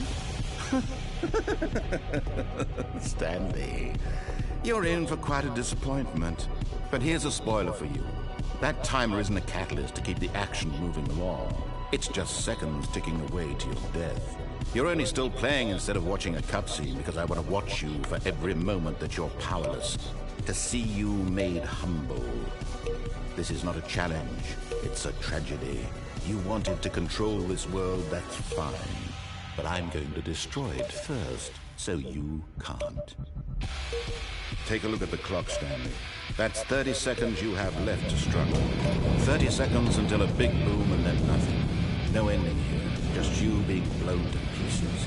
Will you cling desperately to your frail life, or will you let it go peacefully? Another choice. I don't know what the fuck to do. Make it count, or don't. It's all the same to me, all a part of the joke. And believe me, I will be laughing at every second of your inevitable life from the moment we fade in until the moment I say, happily ever after. The fuck is it, Daddy?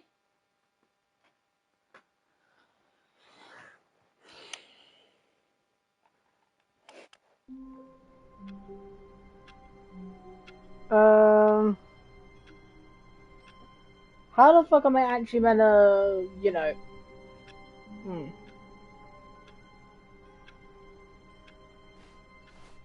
All of his co-workers were gone. What could it mean? Is there a way to actually be Stanley that decided to section, go to the or? meeting room. Perhaps he had simply missed a memo. I'm gonna quickly view this.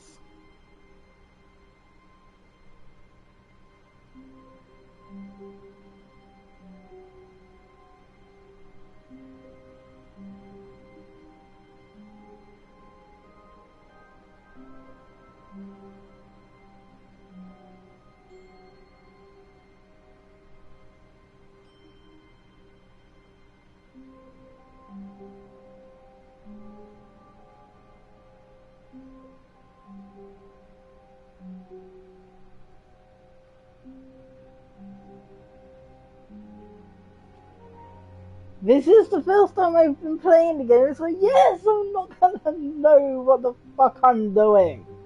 I just thought you need to go 1, 2, 3, 4, 5, and boom, you're fucking done. But no! The fuck am I meant to do in there? How do I disable the fucking apparent nuclear bombs in a fucking office? When Stanley came to a set of 2 open doors, he entered the door on his and left. Correction. That is not what it is. Yet there was not a going single insane. person here either. Feeling Feeling a wave of disbelief, Stanley decided to go up to his boss's office. Hoping he might find coming to a staircase, Stanley walked upstairs to his boss's office. Fuck you, bitch. Fuck you, narrator. Okay, I think we all know the drill by now. Blah, blah, blah. Dark secrets, the keypad. Stanley pushes some buttons. Hey! Oh, hey, look, it's a new passageway. Kill surprise. There we fucking go, narrator. Fucking let me speed this bitch. Boop, boop, boop, boop, boop.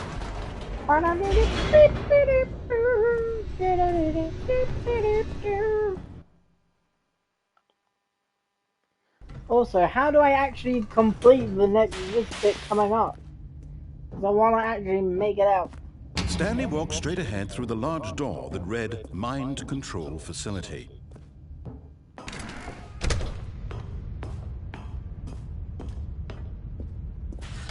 The lights rose on an enormous room packed with television screens. What horrible secret did this place hold? Stanley thought to himself. How do I Did he have complete the the strength control to room? find out? There is a way to defuse it. There must be a way to defuse it. Fuck yeah, buddy. Now the monitors jumped to life, their true nature revealed. Each bore the number of an employee in the building, Stanley's co-workers. The lives of so many individuals reduced to images on a screen, and Stanley, one of them, eternally monitored in this place where freedom meant nothing. This mind control facility, it was too horrible to believe. It couldn't be true. Had Stanley really been under someone's control all this time? Was this the only reason he was happy with his boring job? That his emotions had been manipulated to accept it blindly?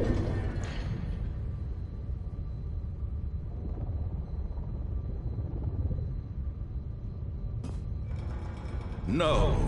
He refused to believe it. He couldn't accept it. His own life in someone else's control. When I get there, I'm gonna Never. wait until I get It was out, unthinkable.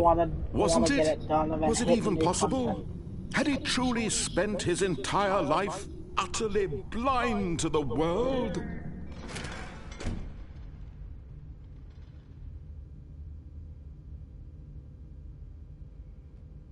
But here was the proof, the heart of the operation.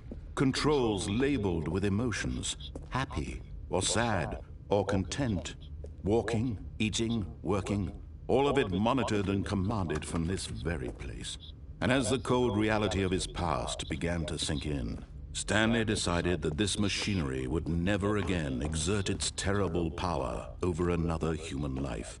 For he would dismantle the controls once and for all. Oh, Stanley, you didn't just activate the controls, did you? After they kept you enslaved all these years, you go and you try to take control of the machine for yourself? Is that what you wanted? Control? Oh, Stanley, I applaud your effort, I really do. But you need to understand, there's only so much that machine can do. you were supposed to let it go, turn the controls off, and leave. If you want to throw my story off track, you're going to have to do much better than that. I'm afraid you don't have nearly the power you think you do. For example, and I believe you'll find this pertinent, Stanley suddenly realized he had just initiated the network's emergency detonation system. In the event that this machine is activated without proper DNA identification, nuclear detonators are said to explode, eliminating the entire complex. How long until detonation then? Let's say, 2 minutes. Ah, now this is making things a little more fun, isn't it, Stanley? It's your time to shine. You are the star. It's your story now. Shape it to your heart's desires. Oh, this is much better than what I had in mind. What a shame we have so little time left to enjoy it. Mere moments until the bomb goes off. But what precious moments each one of them is. More time to talk about you, about me, where we're going, what all this means. I barely know where to start. What's that? You'd like to know where your co-workers are? A moment of solace before you're obliterated? All right, I'm in a good mood. You're gonna die anyway. I'll tell you exactly what happened to them. I erased them. I turned off the machine. I set you free. Of course, that was merely in this instance of the story. Sometimes when I tell it, I simply let you sit there in your office forever, pushing buttons endlessly and then dying alone. Other times, I let the office sink into the ground, swallowing everyone inside, or I let it burn to a crisp. I have to say this, though, this version of events has been rather amusing. Watching you try to make sense of everything and take back the control wrested away from you, it's quite rich. I almost hate to see it go. But I'm sure whatever I come up with on the next go-around will be even better. My goodness, only 34 seconds left. But I'm enjoying this so much. You know what? To hell with it. I'm going to put some extra time on the clock, why not? These are precious additional seconds, Stanley. Time doesn't grow on trees. Oh dear me, what's the matter, Stanley? Is it that you have no idea where you're going or what you're supposed to be doing right now? Or did you just assume when you saw that timer that something in this room was capable of turning it off? I mean, look at you. Running from button to button, screen to screen, clicking on every little thing in this room. These numbered buttons, no, these colored ones, or maybe this big red button, or this door. Everything, anything, something here will save me. Why would you think that, Stanley? That this video game can be beaten? Won? Solved? Do you have any idea what your purpose in this place is? But you really believe there's an answer? How many times will you replay this bit, looking desperately for a solution? 10? 100? 1,000? I look forward to finding out and to watching the bomb go off each time you fail. Just you and me and the retching explosion of fire and metal over and over and over for all of eternity. And Stanley died again. And Stanley died again. And Stanley died again. Whoa. Take a look at the clock, Stanley. That's 30 seconds you have left to struggle. 30 seconds until a big boom and then nothing. No ending here, just you being blown to pieces. Will you cling desperately to your frail life, or will you let it go peacefully? Another choice. Make it count, or don't. It's all the same to me, all a part of the joke. And believe me, I will be laughing at every second of your inevitable life from the moment we fade in until the moment I say, happily ever after. Fuck you. I ain't wasting time on that bitch. We're getting to new shit.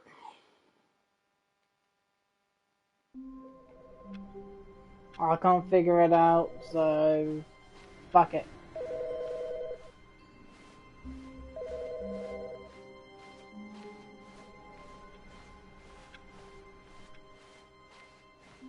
Oh, new content? What does that mean, new content?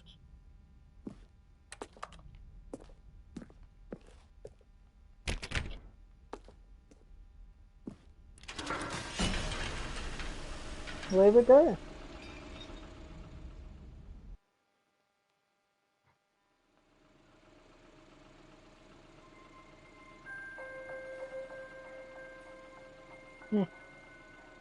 Hello, and thank you for playing the Stanley Parable Ultra Deluxe. As you may know, the Stanley Parable was a video game released in 2013 on home computers. After receiving critical and commercial success, it was expanded upon in 2022 with the Stanley Parable Ultra Deluxe, a reimagining of the game for consoles and home computers. The Stanley Parable Ultra Deluxe features exciting new content that broadens and expands the world of the Stanley Parable, delighting audiences the world over.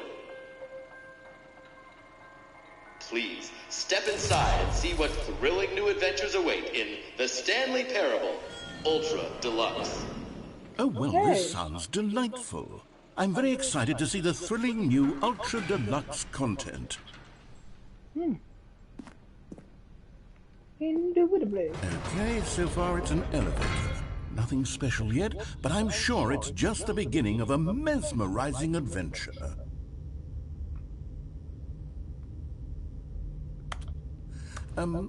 Is it broken? What's going on here? Should we be moving somewhere or... Oh, here we go. All right, finally, at long last, it's on to the new content. I've never been more ready. Let's do it.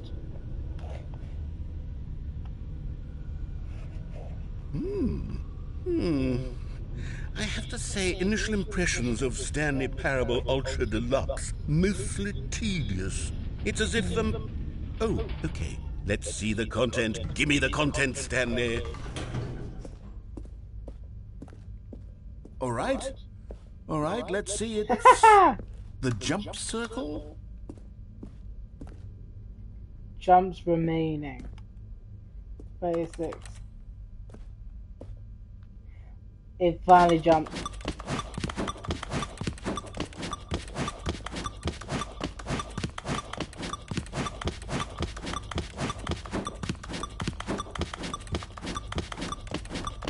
You can probably already hear how much I'm standing it.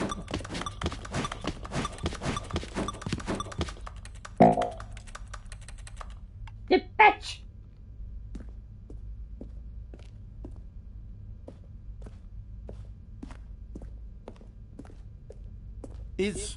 Is that it? Surely that's not all the new content. There has to be something else, right? Goodness. Another elevator. Stanley, I have to say, initial impressions of this game are not positive. It's just elevators and jumping. Is this what passes for exciting new content? If this is new content, then I could just read you the whole dictionary. There's 20 hours of new content right there. Hell, I could count to 30 trillion. You could put that on the box. The Stanley Parable Ultra Deluxe, now with over 1,000 hours of new content. And oh, wait.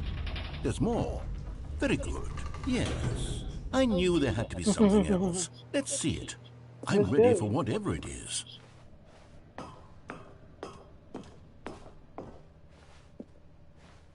That's it? Oh, you've got to be kidding me. You see, Stanley? This is what happens when greedy video game developers with no respect for their fan base rush a cheap expansion to market for no reason other than to make an easy dollar. And don't get me started on the level of craftsmanship that's gone into it. In fact, I'm looking right now at the game's trophies, and it's hard to believe one of them actually says, "Test trophy, please ignore." What quality assurance department signed off on this? I'm infuriated and I'm offended, and I intend to find these people on Twitter and hold them personally accountable. It's my fault, Stanley. I built up too much anticipation around the new content, I'm afraid. It could never have lived up to such expectations. No, that's actually a real trophy. Why don't we just reset the game and we'll... I'm gonna do it again. I'm gonna do what I did before again, just to prove to you.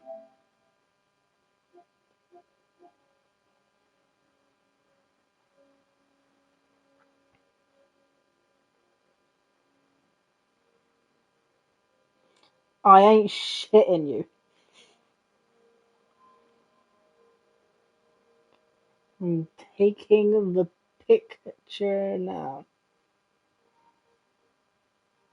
Test trophy, please ignore.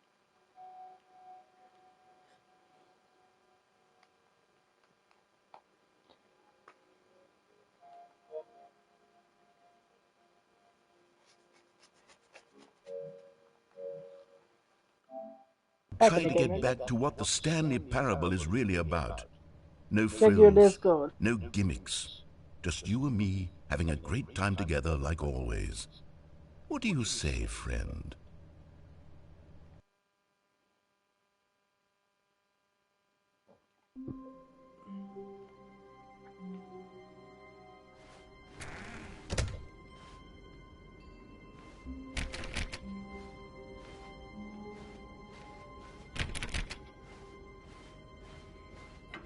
Psst!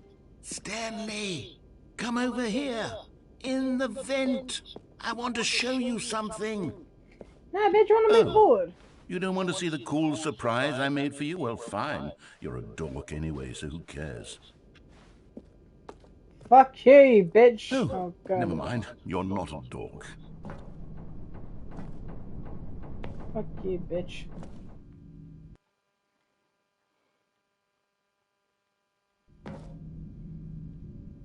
Okay, you remember how cheap and unsatisfying the new Ultra Deluxe content turned out to be? Well, it got me thinking about the past, and how much better the Stanley Parable used to be. So I made something special, and tucked it away here where the game's developers won't find it. Just our little secret. Take a look. I call it the Memory Zone. It's where I've been storing all my favorite memories so I can relive the peak experiences of my life whenever I want. Experiences like the launch of the Stanley Parable on PC. You see, Stanley, doesn't the Memory Zone remind you of how wonderful Stanley Parable was before it was sullied with a cheap PlayStation port? Remember back in October of 2013 when the game originally launched? Back then, video games had integrity. Back then, it all meant something. Oh, the waste.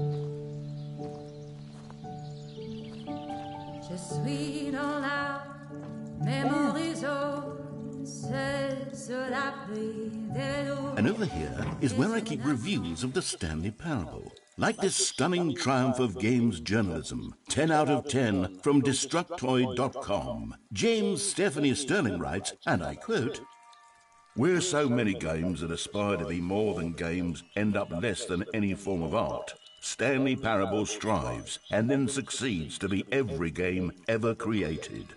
Did you hear that, Stanley? Every game ever created. That's how grand and all-encompassing the original Stanley Parable was.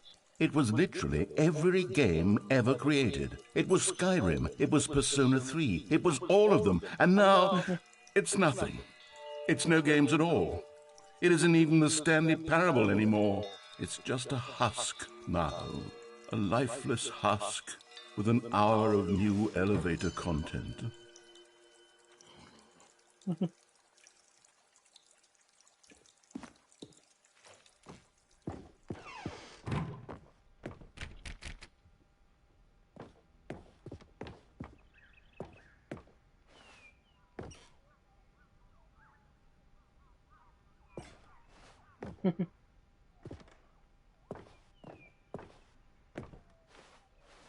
Oh yeah, talking about Skyrim.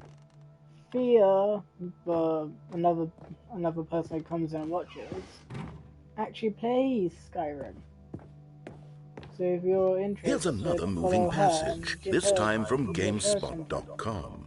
The Stanley Parable is both a richly stimulating commentary on the nature of choice in games and one that offers some of the most enjoyable, surprising, and rewarding choices I've ever been confronted with in a game. 9 out of 10. Don't you get it, Stanley? The game was perfect. It didn't need anything else. It didn't need new content. All they had to do was transport it in pristine condition along to the PlayStation. Boom, done. And they couldn't even do that. Couldn't resist the urge to go meddling with a beloved franchise. I recently got Dead by Daylight, though.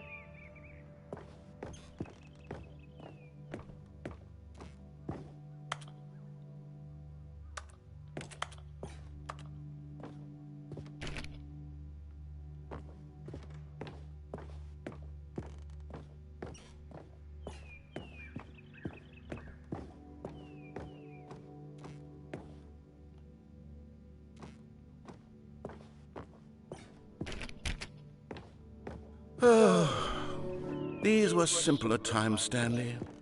But I wouldn't give to go back, to have it all over again. Wait, hang on. I don't recall this part of the memory zone before. What's this? What's down here? Oh no, oh God, no, Stanley. It's a collection of reviews from Pressurized Gas, the extremely popular online storefront for computer games. I haven't looked at these in years. I can't even imagine what's been collecting down here. Surely these reviews were glowing as well, weren't they? Honestly, I could not be bothered to play this game to full completion. The narrator is obnoxious and unfunny, with his humor and dialogue proving to be more irritating than entertaining. Unfunny! I'm not trying to be funny. I'm trying to make a serious work of art. I suppose I could write up a handful of gags to insert into the Stanley Parable, but the game is already such a densely layered web of profound philosophical insights that I can't even imagine where I'd have the room to stick them. Unfunny! Fucking hell. That is one sound alert we'll need when I can figure out how to do it.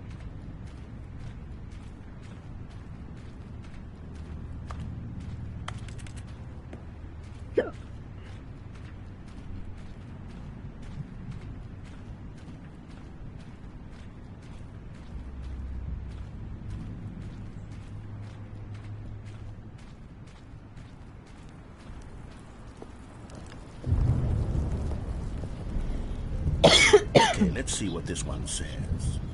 While the idea for the game is good, for someone who prefers non-linear games, this preachiness gets annoying fast. Preachy? Stanley? I'm not preachy, am I? You can tell me if I'm preachy. Honestly, you can. Oh, goodness. This is actually quite shocking for me. Well, to be honest, I had always thought of the game's dialogue as being rather terse to begin with. You can't know how much fluff I cut from the game to get it to feel as light and airy as it... Well, I always thought it did. But maybe it wasn't. Oh dear. What an awful memory to have to hold on to. These black marks on my otherwise unimpeachable track record. I feel like a failure. Like I let these people down. Perhaps the Stanley Parable isn't quite as sterling as I always remembered.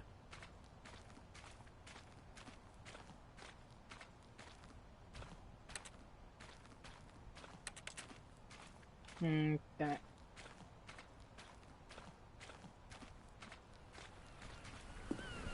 What's this one got to say? You constantly have to stop doing anything so the narrator can catch up with his long-winded explanations of what's happening. I wish there was a skip button. A skip button? Well, yes. Yes, I think we can do that. If I'm truly too preachy, then maybe letting you skip ahead for just a moment, surely it couldn't hurt. Not if it means we can strike these negative reviews from the record. Only positive reviews of the Stanley Parable. That's my motto today, and it's always been my motto. I'd do anything for the customer, Stanley. Yes, a skip button we shall have. And here it is. Go ahead and give it a shot. I'll pop you forward in time so that the second my incessant droning starts to bore you, with just the push of a button, you'll have zipped right past it. It's what the players have been asking for, and I'm very proud to have delivered. No more listening to me rambling on.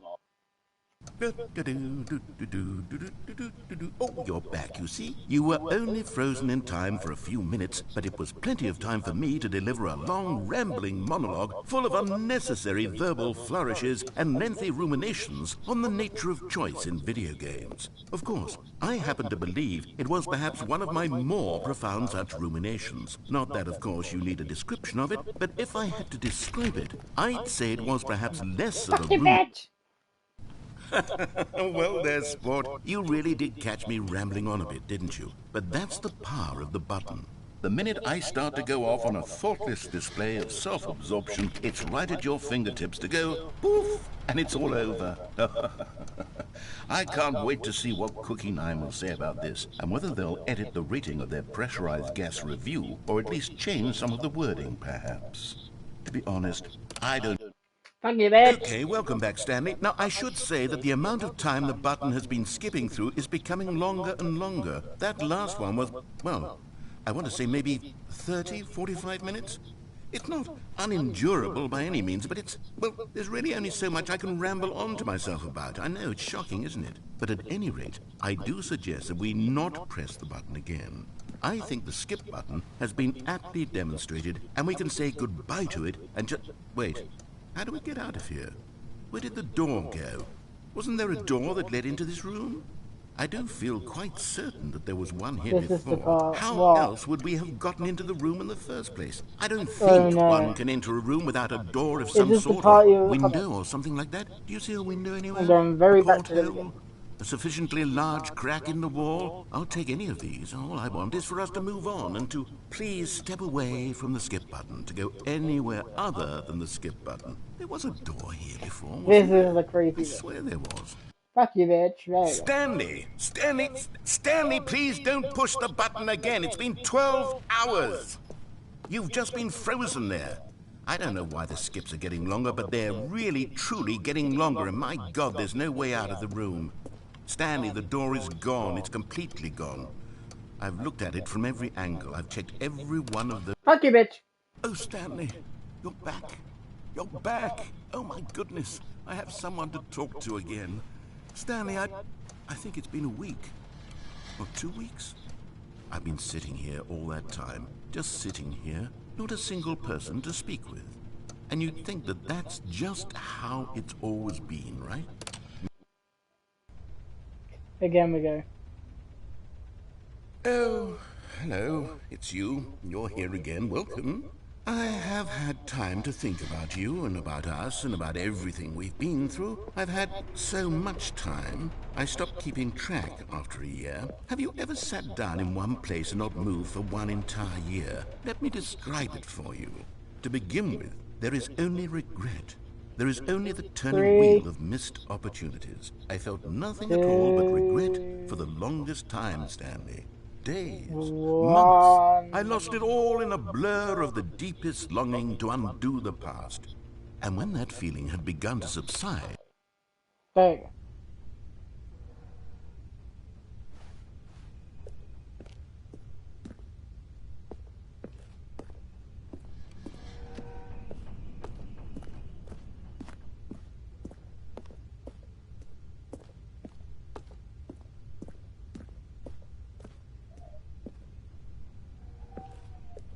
Yeah, we can skip forward.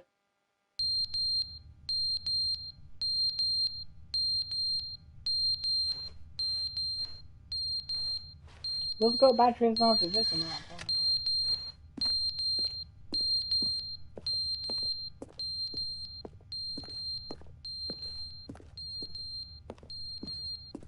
Yeah.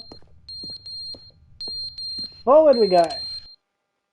But they didn't understand the game was never meant to be funny. It was meant to have a point. It was meant to speak to the human condition. But where are the jokes? Where are the jokes? They bemoaned, they screamed, they gnashed their teeth and said, entertain us. It wasn't enough. They had to leave a pathetic little thumbs-down review and make all of their pitiful demands. But then, he's talking too much, they said. First, he didn't...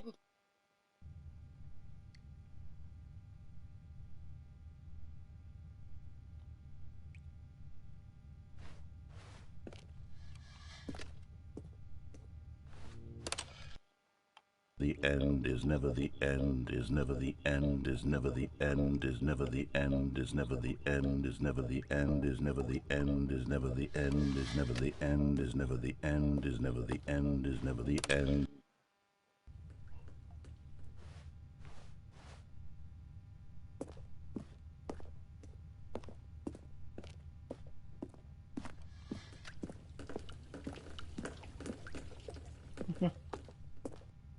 So I'm assuming we'll get a trophy thing. Oh, here we go.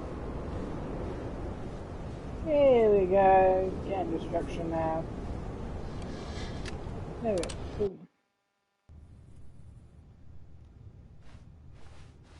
Boom. Not quite yet.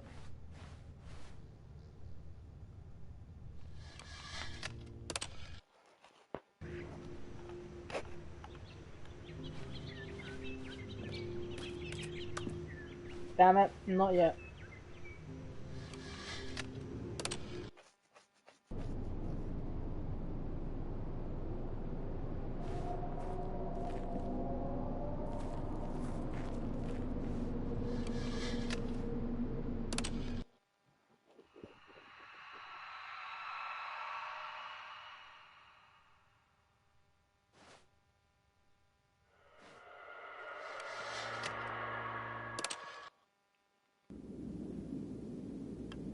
And away up.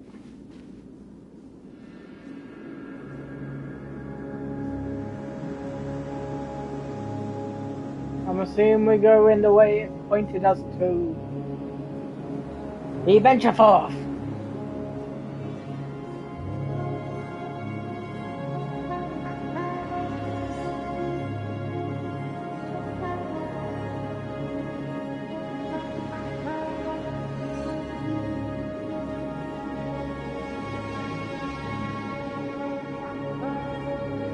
Looks like this is pretty good.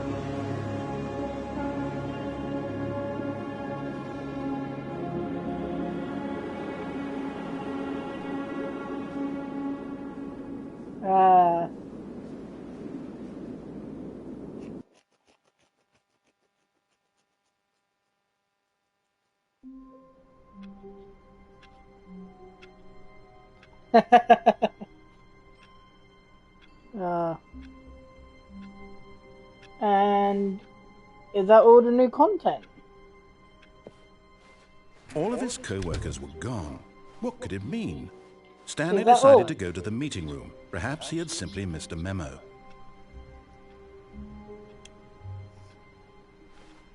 Is that all the new content, or... Oh no, new content. Oh good, you notice my sign. Yes, I have something very exciting to show you. Okay, let me know when there's no more new content, okay? Because I don't want to end up doing another whole run through. But yeah, let me know when it's done, and then at that point I'll end the stream.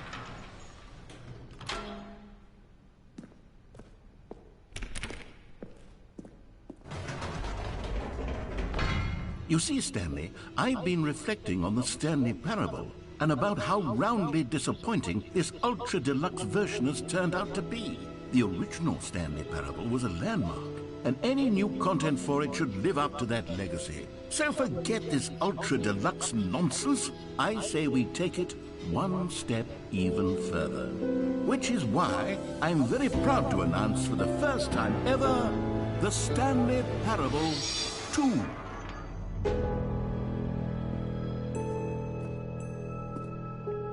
Yes, you see, isn't this far superior to a measly port with a few minor additions? Think of all the new territory we'll cover with a fully fledged sequel. An entirely new experience, built from the ground up. Why, there are so many possibilities. It could go in so many different directions. This is what fans have truly been asking for.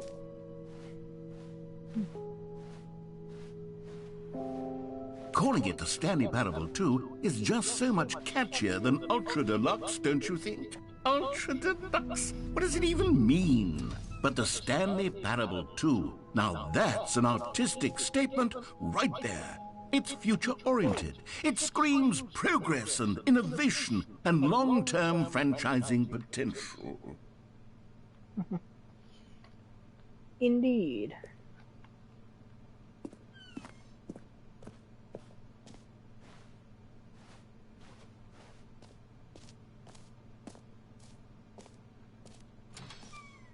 Now, to be clear, I haven't quite nailed down what exactly the Stanley Parable 2 is going to be, but let's take a look at some of the features I've been developing for it.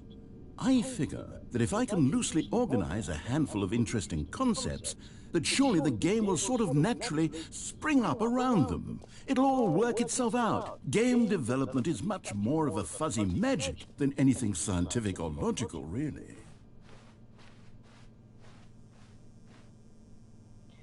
Fucking got a red carpet here.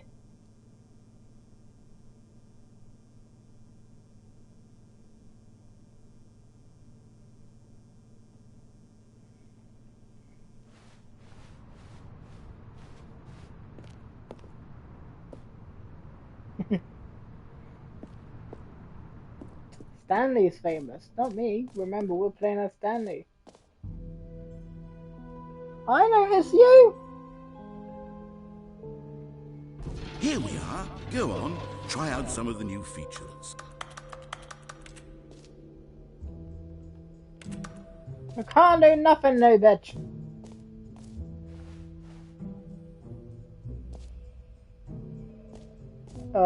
I'm scared about this one. For the Stanley Parable 2, I asked myself, what do players really want? And of course, the first and most obvious answer is that they want to be individually recognized and validated as people. So with that in mind, my first addition to the game is this button which speaks the name of the person playing the game. Isn't that wonderful? Let's go and see those new buttons, see if we can say the name right.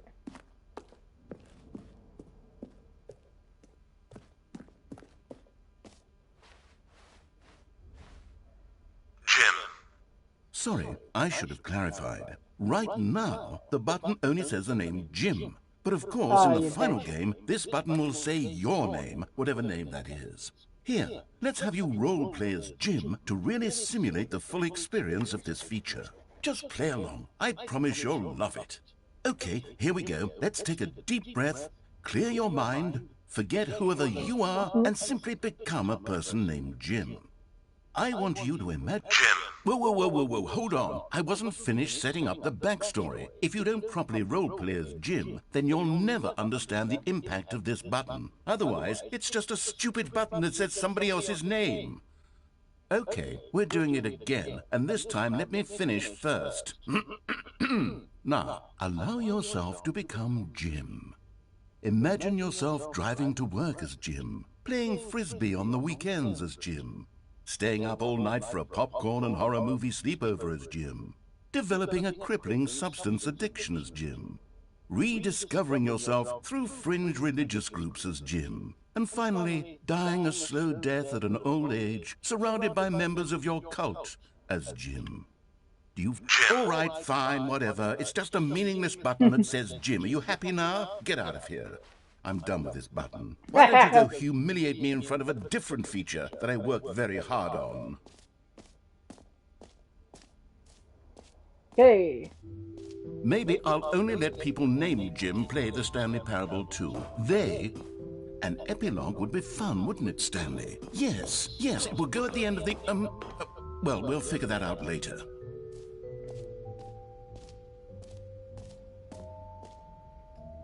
Jim. Get us backwards.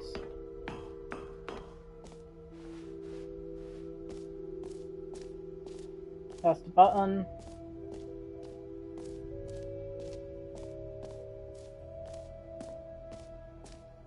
Go up the stairs. A common complaint of the Stanley Parable was that it was confusing and paradoxical, that it engendered a chaotic sense of reckless despair in those who played it. Well, I am happy to say that after much consideration, I've engineered a clever solution to this fundamental problem with the game. It's the Stanley Parable Reassurance Bucket. You see, Stanley, anytime you're holding the bucket, a sense of calm and ease will fill your mind and your heart. It's true. As long as you hold on to the bucket, the many disorienting contradictions of the Stanley Parable will feel perfectly normal and perhaps even comforting. You may even come to long for the gentle embrace of jarring cognitive dissonance while the bucket is in your arms. And to be honest, it's a much more convenient solution for me than actually redesigning the game to be less uncomfortable. Can you imagine what a pain in the ass that would be? Yes, the bucket is the perfect solution. Come on, give it a try. Can you feel it? The glow of comfort, even in the face of crushing despair, must already be sweeping through your body. And in fact, can I say that I do believe the bucket lends you an air of charisma as well? I think that just holding it has made you the slightest bit more attractive as a person.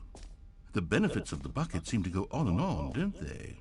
All this and more awaits you in the Stanley Parable 2. Did they actually ever make a Stanley Parable 2, or is it just this? Does anyone give out awards for most enjoyable bucket in a video game?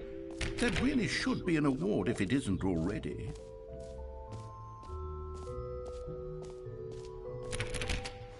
Okay, so we're gonna go through this one. Okay, I'll be honest, I haven't yet decided on this one.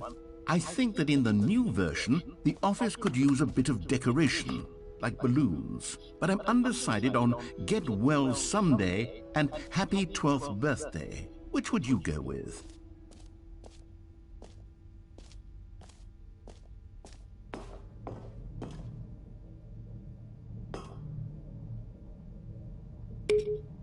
You know, sometimes when you solicit another person's opinion, it makes you realize that you knew which one you actually really wanted all along. Happy 12th birthday, step-niece, it is. You bitch!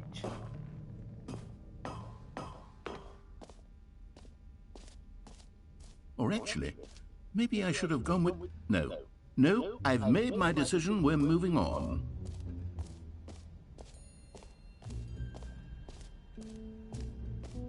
Yay, to make sure we've done all the things apart from that, we'll just need to go through the thingy again. You know what? Let's bring the jump circle back for Stanley Parable 2 as well. It's... Oh, wait. You already spent all your jumps the first time we saw the jump circle? Oh well. I suppose it can just be a nice decorative piece then. Bitch, and more jumps!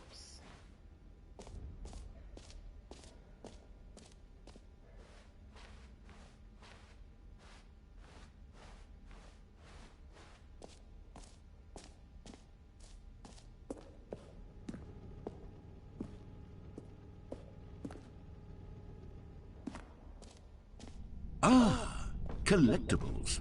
Now it's a real video game. In the Stanley Parable 2, you'll run around gathering up these miniature Stanley figurines. And what's truly innovative is that there will be no reward for collecting all of them. I don't want to stifle the intrinsic joy of watching a number go up. You simply collect all of them, and then you move the hell on with your unremarkable life.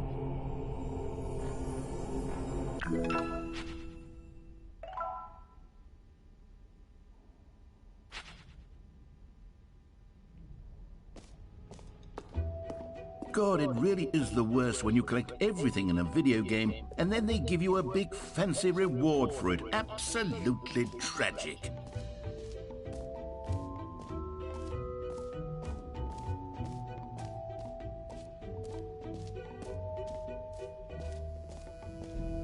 Now here's something special. You remember that broken test trophy that got left in the game on accident?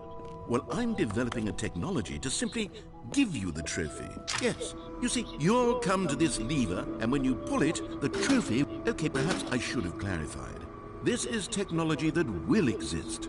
Right now, the trophy is still fully broken. I'm not a wizard, Stanley. but I guarantee it will be fixed in the sequel to at last satisfy the hordes of ravenous fans all over the world who have been uproariously demanding this feature. Gamers, we hear you, and I promise it will happen. God damn it.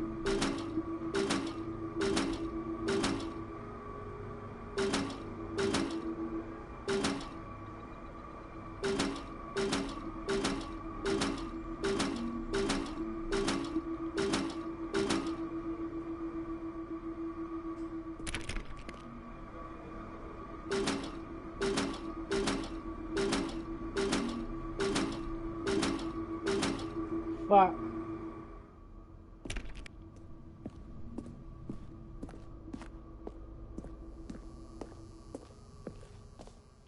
Lies. Lies. What else? What other exhibits haven't we seen yet?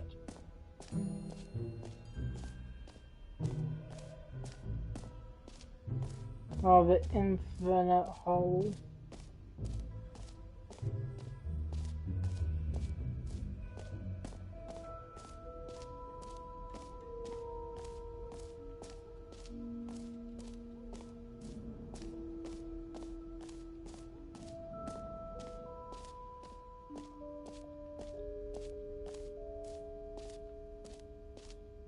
I don't know. This is all I can. Okay. Away we go!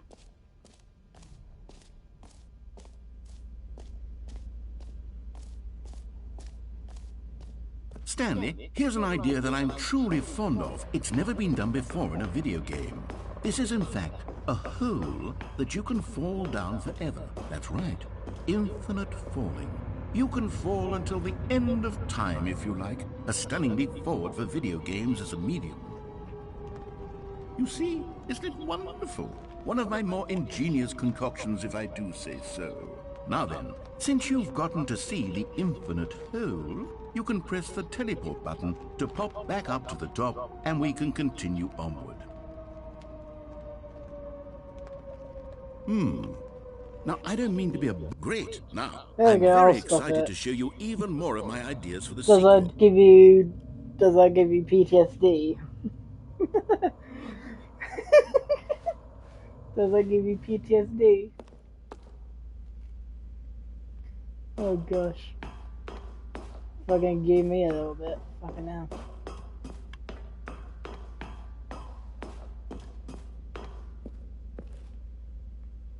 Never trust me to be good at... Yep.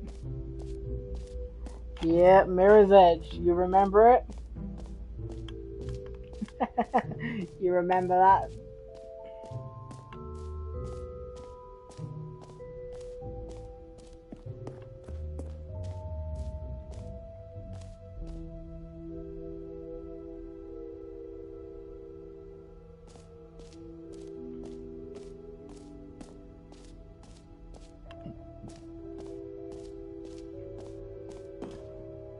Epilogue.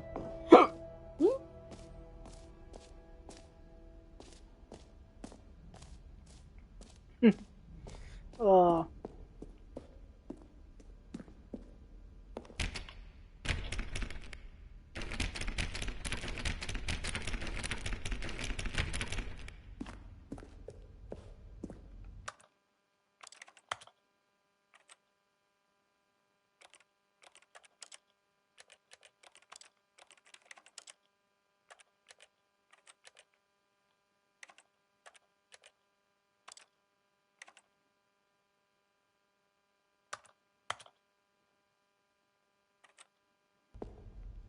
No, there's not a setting for it.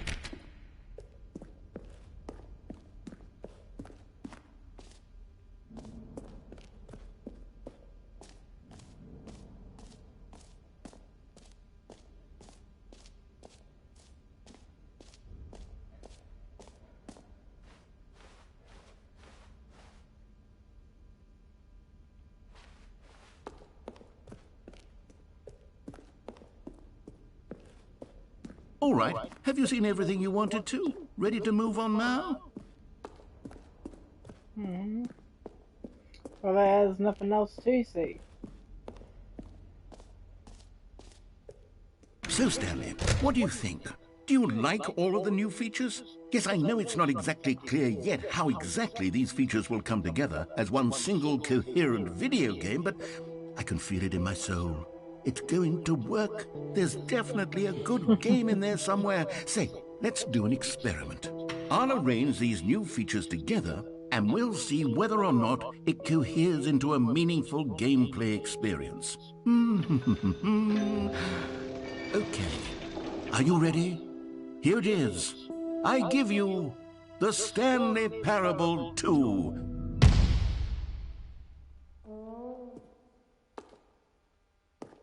I mean, there's potential here, right? It's sort of... Okay, never mind. Hold on, let me do a different arrangement. Okay, yes, this is much better. I feel good about this. Here we go. Version 2. Who am I kidding, Stanley? This isn't a coherent video game at all. It's a lot of gags. And I do very much enjoy creating gags, but they don't add up to anything.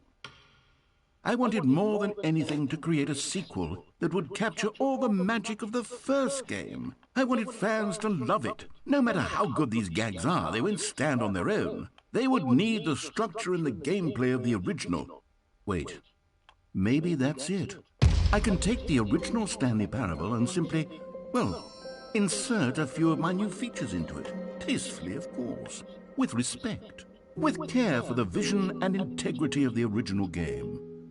Would it possibly work? I suppose it could. But it would need a really tremendous title screen. A title screen that says with bold and uncompromising conviction, "This is the Stanley Parable 2. Let me see if I can whip something up.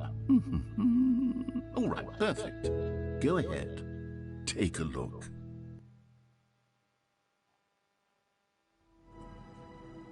Oh shit!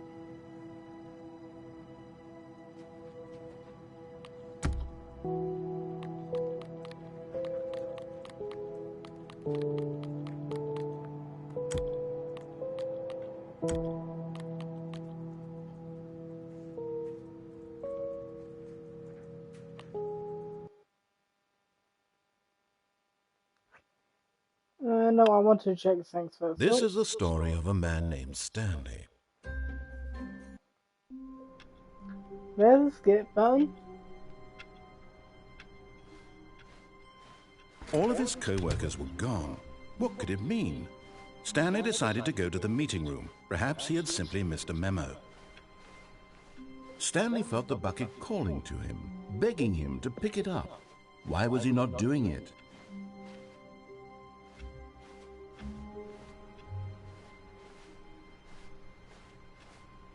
Stanley picked up the bucket. Yep, and then next one we're going to be hopefully safe Stanley from clutched the bucket tightly to his chest and entered the door on his left.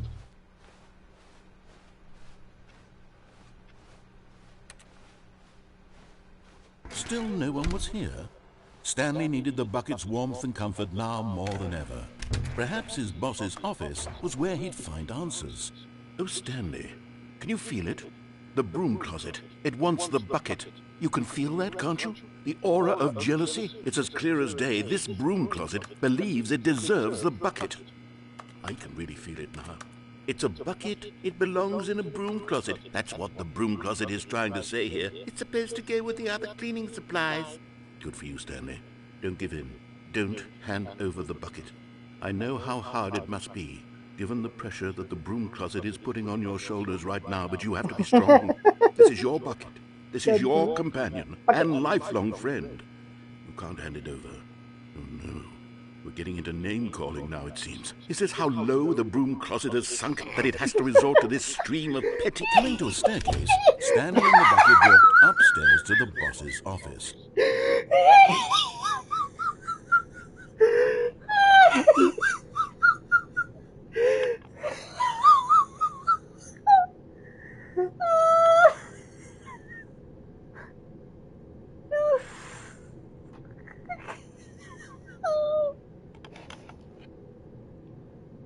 I don't know what I clipped, but I tried to clip it.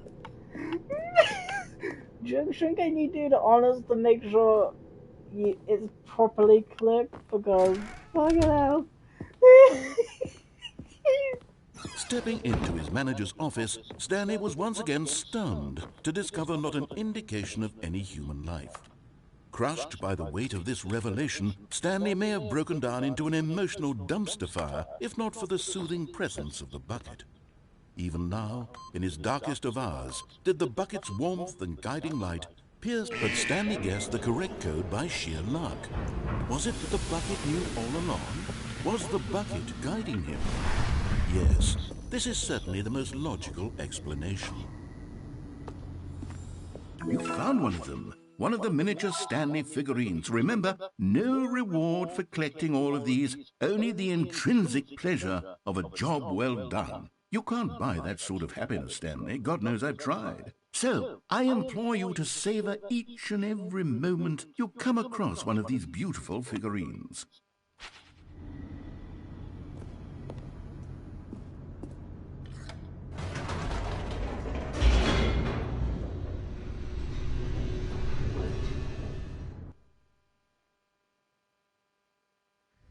The elevator raced downward, plummeting towards an unknown fate. It would be all Stanley could do to keep himself together, if not for the bucket. Soothing him, comforting him, reassuring that in this darkest moment of uncertainty, he would be all right. The bucket is here for you, Stanley. Everything will be fine. Stanley and the bucket walked straight ahead through the large door that read, Mind Control Facility.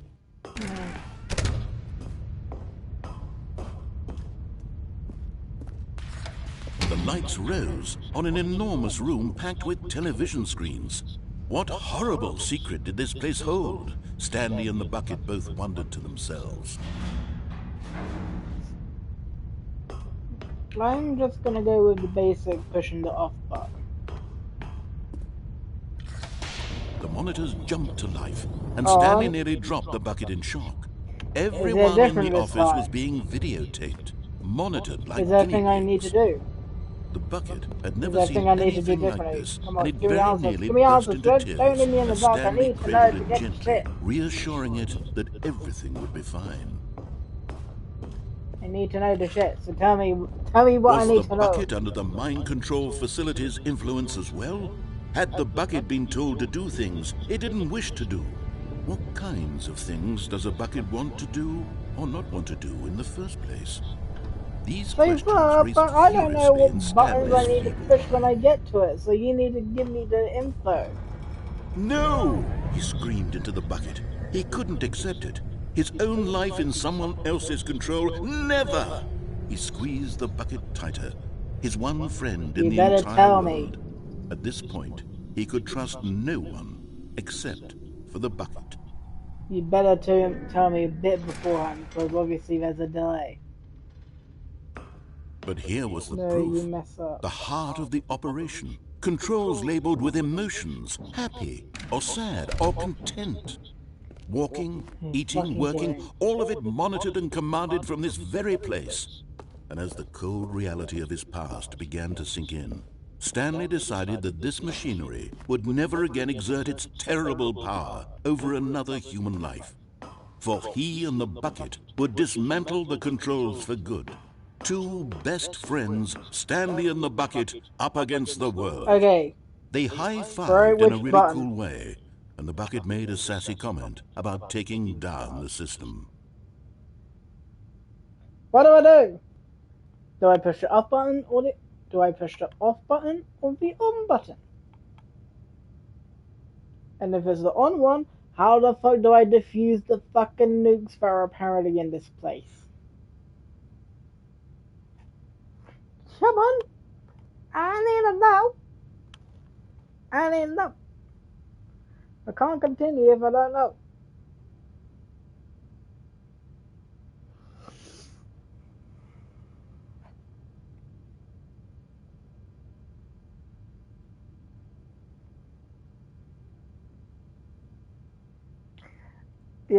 Are you going to try and troll me now? You're gonna try and troll me. Okay, we press on. If you're wrong...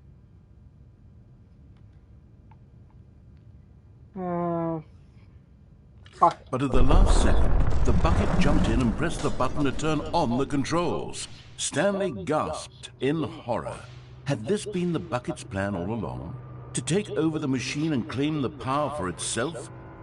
How could the bucket have betrayed him like this? Stanley was prepared to throw the bucket away in disgust when suddenly an image appeared upon the enormous screen. Birds. Silly, silly birds. The You control buttons motherfucker! became active again.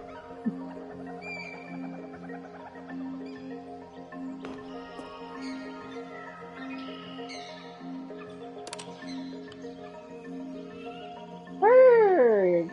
Stanley flipped through one video of silly birds after another, and then it dawned on him. This wasn't a mind control facility at all. It was a facility for monitoring and surveilling silly birds all over the world. The mind controls were only a facade to disguise its true intentions.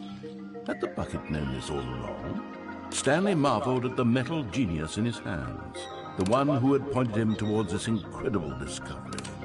Stanley and the bucket never found freedom because they spent the rest of their lives here in this place, flipping through live streams of the silliest birds imaginable. Of all the possible paths his life could have taken, this one was surely the best. And Stanley was happy.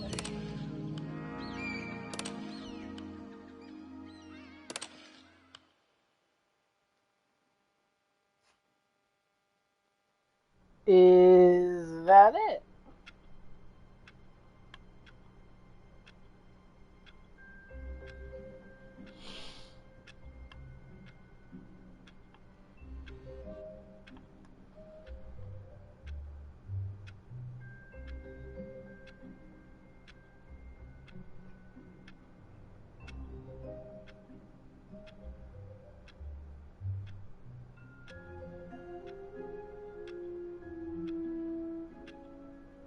Is that it now?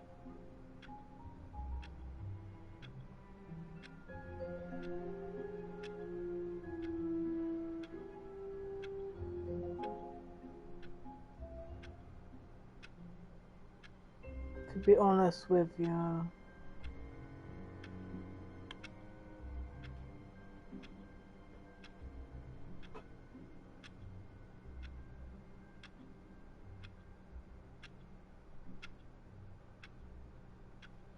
I got a whole diff ending, which was more, I would say, heavily, with a bit of fuck up. Tell me how to get this ending then! God damn it! God damn it!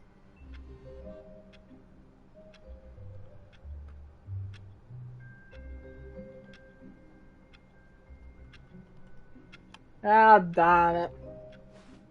There's only All one... of his co-workers were gone. What could it mean? Stanley decided to go to the meeting room. Perhaps Stanley lifted the bucket into his arms, and a wave of comfort rushed over him. There is only one thing Stanley I can clutched think the of right bucket now. tightly to his chest and entered the door on his left. I'm gonna redo the choices I did to get certain endings.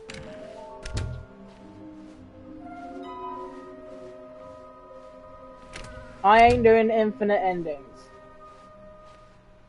I can tell you that much. Coming to a staircase, Stanley and the bucket walked upstairs to the boss's office. We'll go down here since now we have a bucket. Another miniature Stanley figurine. This, you know, there really must be a snappier name for these things. What about mini-stands? Stanley figs? Or what about Stanlerines? Yes, I think I like that. Another Stanlerine under your belt.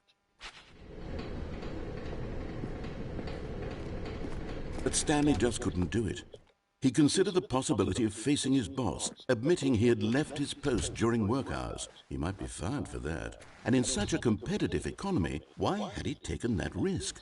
All because he believed everyone had vanished? His boss would think he was crazy.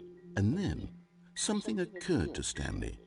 Maybe he thought to himself. Maybe I am crazy. He looked down at the bucket in his arms. Am I crazy? He asked the bucket. The bucket returned his gaze, but said nothing at all. That's strange, Stanley thought. Usually the bucket is a source of guidance and wisdom for me in difficult times such as these. He held the bucket close, yet felt none of its familiar reassurance and comfort. And that's when Stanley realized, this isn't my bucket. It's just a normal, everyday bucket. Someone else's bucket, perhaps. How did I end up with someone else's bucket? This is all terribly wrong. Surely no good would come from this. Who knows what sorts of bizarre hallucinations Stanley might experience without the psychologically grounding presence of his bucket. And indeed, now he noticed that the rooms were repeating, which was, of course, very odd. And now he felt himself floating off the ground. Oh, gracious, he exclaimed. Without my bucket, I've gone truly mad. Where is it? I must find it. Far off in the distance now, he heard it, calling to him. Stanley! Stanley, it's me, the bucket. Could it truly be? He rushed forward from room to room, passing by one bucket after the next. None of them were his. None of them were his special bucket. Come to me, Stanley. Find me. He had to find the bucket. He had to return to his old friend. It was the only way to truly restore his sanity. And then suddenly, he froze dead in his tracks. He knew where the voice of the bucket had been coming from. The real bucket was inside of him all along. It was incredibly painful. Stanley doubled over in agony and blacked out.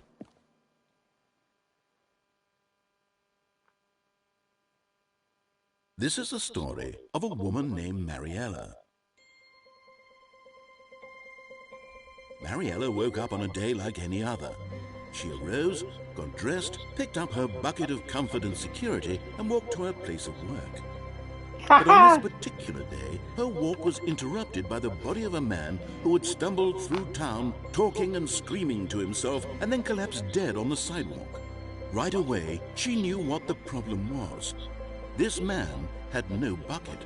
Of course he'd gone mad, ranting and raving about a narrator describing all of his actions and how everything is predetermined and free will is an illusion and it's all just a video game. It could all have been prevented if only he'd taken his bucket with him. Perhaps he didn't even realize he'd forgotten his bucket at home in the first place. How cruel the world can be, Mariella thought, and she hugged her own bucket even tighter. But of course, she had no time for this. There were a myriad of confusing problems she would soon have to confront at work, for which her bucket would provide absolute guidance and total clarity on everything. Heck yes, she thought to herself, my life kicks ass. And she backflipped all the way to work. Okay, I think there's 2 more things I think I can do. Okay. All of his co-workers were gone. What could it mean? So that was Stanley decided to go to the ending meeting you room. got. The confusion and the chaos all seemed to melt away as Stanley embraced the bucket. I am still... There's 2 more possible endings I can think of.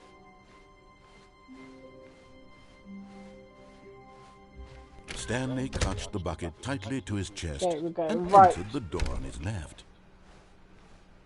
So there's...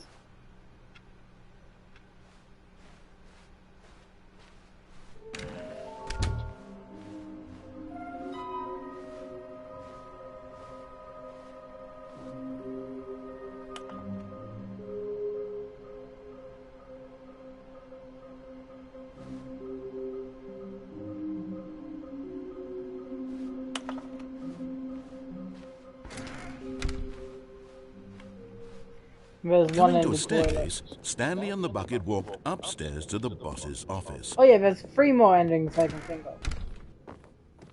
Shit, 1 second. Okay, I'm going back to the name of these little Stanley figurines, and now I'm torn between Stanlerines and Figlies. What do you think, Stanley? What name better encapsulates the intrinsic sense of happiness that you get from seeing a small number in the corner of your screen go up by 1? Let me sit on it. I'm sure it will come to me.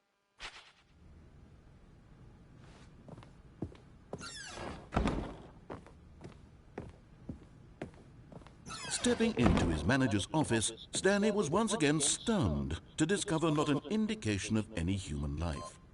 Crushed by the weight of this revelation, but Stanley guessed the correct code by sheer luck. Was it that the bucket knew all along? Was the bucket guiding him? Yes, this is certainly the most logical explanation. This time I'm going to be pushing the off button.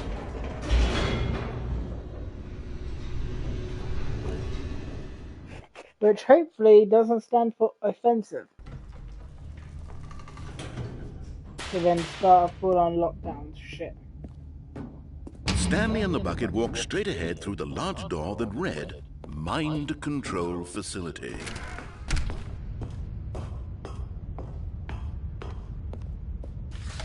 The lights rose on an enormous room packed with television screens. What horrible secret did this place hold? Stanley and the bucket both wondered to themselves.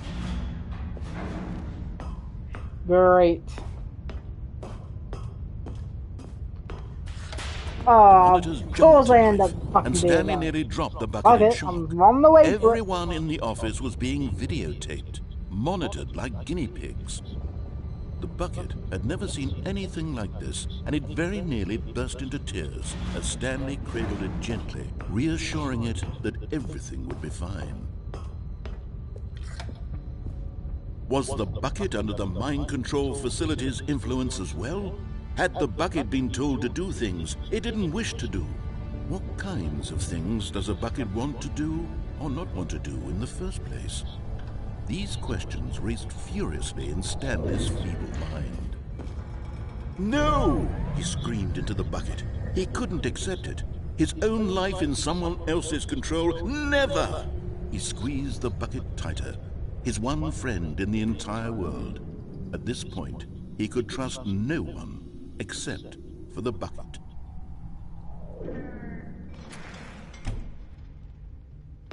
But here was the proof. The heart of the operation. Controls labeled with emotions, happy or sad or content. Walking, eating, working, all of it monitored and commanded from this very place.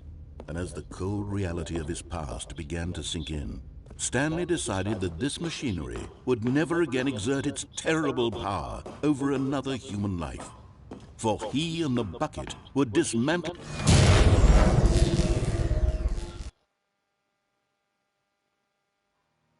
Stanley and the bucket waited in blackness. Was it over? Yes, they had done it. Stanley and the bucket had defeated their greatest and darkest enemy, freed themselves from the tyrannical grip of the evil mind control machine. Freedom was now mere moments away. Excitedly, the two of them began to discuss the kind of life they wanted to live once they stepped through this massive door. The bucket wanted to learn to roller skate. Stanley wanted to sneeze in every country on Earth. Both of them wanted to begin watching a movie, any movie, but then stop it halfway through and begin watching it in reverse from the end. True, it was a simple life they envisioned, but it was one they'd lived together, with one another to lean on, to trust, to support. What? Wait. What was happening? Why had the door stopped? Was Stanley and the bucket not about to be freed? An unbearable silence filled the room, lingering in uncertainty, until finally the truth hit Stanley square in the face. This building did not want the bucket to leave. Even the facility itself recognized the incredible calming presence of the bucket, needed the soothing warmth of the bucket, would go to any lengths not to part with the bucket. You gotta be kidding me! Stanley can't leave this place, not while he has such a precious bucket in his arms, not while this building has anything to say about it. Stanley realized he would never again leave this very room, but at least he has the bucket. To be trapped eternally in darkness isn't really so bad, Stanley thought to himself. As long as I have my bucket with me, right? I'll be okay, won't I? Unless Stanley I get step by Very step. soon now, he was about to find out. If you know there's a specific ending to get, I'll need step-by-step instructions for it. A soft wind blew outside and perhaps rain started, and if it did, it stopped shortly after. Warmth spread through Stanley's arms. I'm grabbing With the bucket in and his arms ignoring again, the bit. he was home. Stanley clutched the bucket tightly to his... This was not the correct way to the meeting room, but Stanley had felt the bucket calling to him, telling him that the employee lounge was simply the place to be. Oh, okay, you did it without the bucket.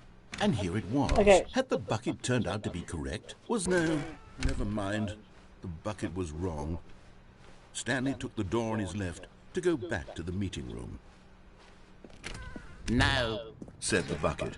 Don't go to the meeting room. Go somewhere else. The cargo lift, yes. Go there. Go to the cargo lift.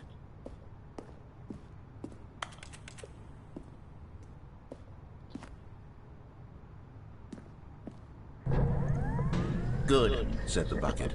Now ride the lift all the way to the top. There's something up there I need you to do. Stanley did not question why or how this bucket was speaking to him. It should have alarmed him, of course, because buckets can't talk. But Stanley chose not to think about this obvious fact.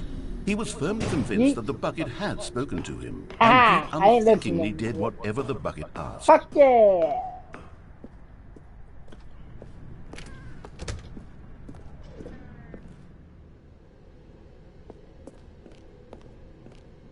No, stop. Look there on the wall. You see, there's a sign right there. It says, "No buckets past this point." Stanley, how could you think it was okay to bring the bucket here? Unless, what if the problem is that you actually don't know what is a bucket and what isn't a bucket?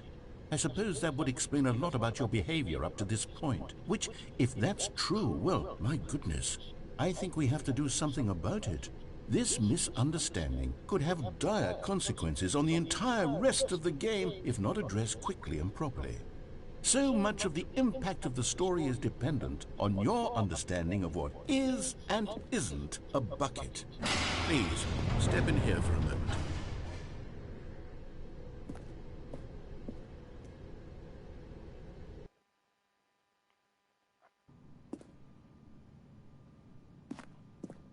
Now then, I'm going to run you through some test scenarios, and you'll tell me whether or not the thing I'm showing you is a bucket.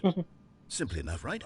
This should tell us everything we'll ever need to know about what is or is not a bucket. Okay, let's begin. Item 1. Is this a bucket? Do we answer honestly or do we lie? How are we playing this, people? With being honest or will I?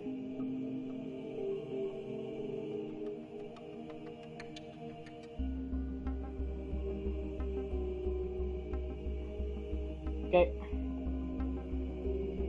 Fuck it.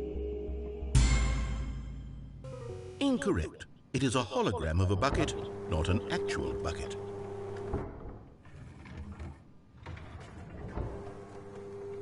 Item 2. Is this a bucket? Incorrect. It is a 3D printed recreation of a bucket, not an actual bucket. Shut up, bird. Item 3. Is this a bucket?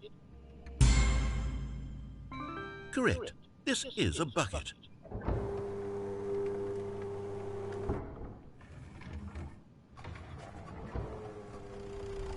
Item 4. Is this a bucket? Correct.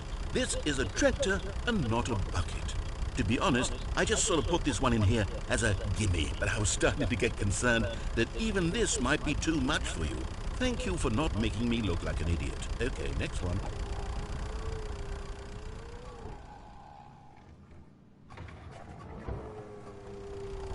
Is this a bucket? Incorrect. This is a bucket.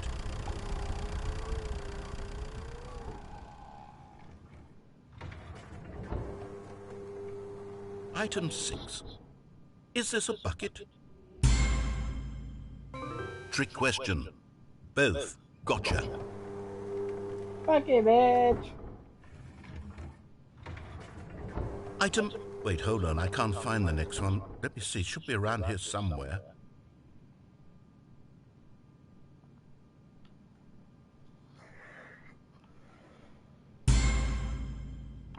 Yes, thank you. There's nothing here. Of course it isn't a bucket.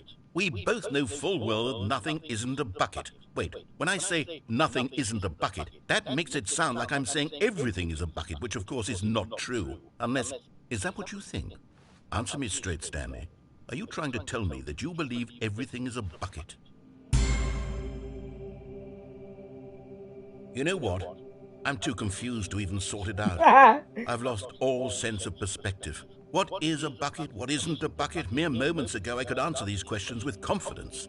And yet now I'm somewhat adrift. Do any of us know what a bucket is? Am I a bucket? Stanley, I can't keep doing this. I'm losing myself, and myself was all I ever had to begin with.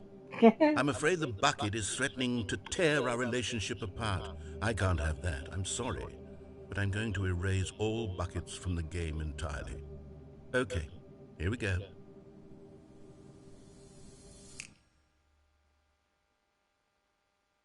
What happened? Is everything gone? Why did everything disappear? Wait, was everything a bucket? Every single thing in the game was a bucket. Oh my God, I had no idea. How could... Except me. I'm not a bucket after all. And you, Everything's a Stanley, bucket. you're still here. You're a Not a bucket. bucket either. You're a bucket. Oh, this is I am a wonderful bucket. news. We're not buckets.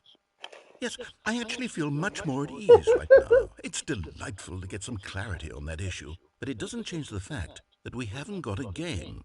So, tell you what, I'll reset everything and we'll put back all of the buckets, okay?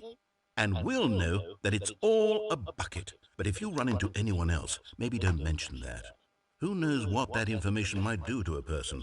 All right, here we go. Yeah, we all need to keep it a secret. We all need to keep it a secret that everything's a fucking bucket.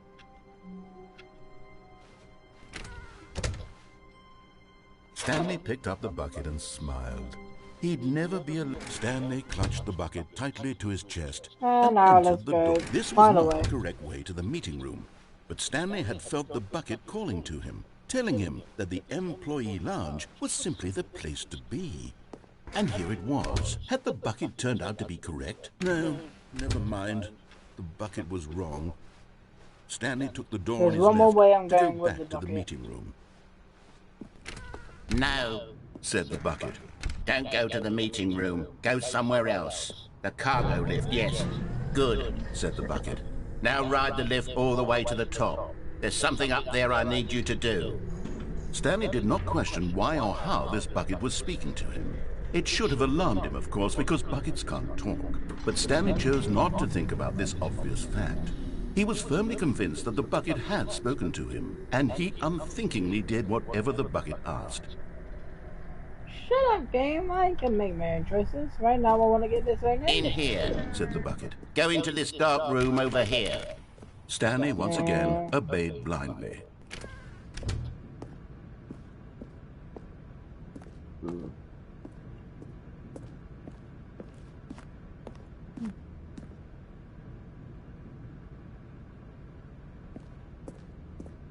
I'm doing all the endings with a bucket, so then guess what?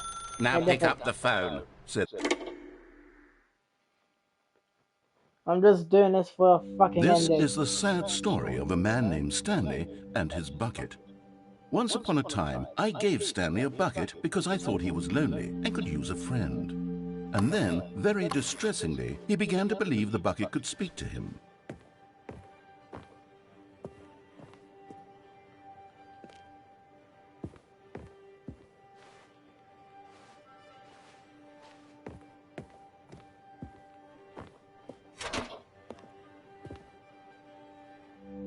The Stanley Parable Reassurance Bucket was merely meant to provide the comforting glow of companionship. It doesn't literally talk and give you orders. Whatever Stanley is hearing the bucket say to him is just in his head.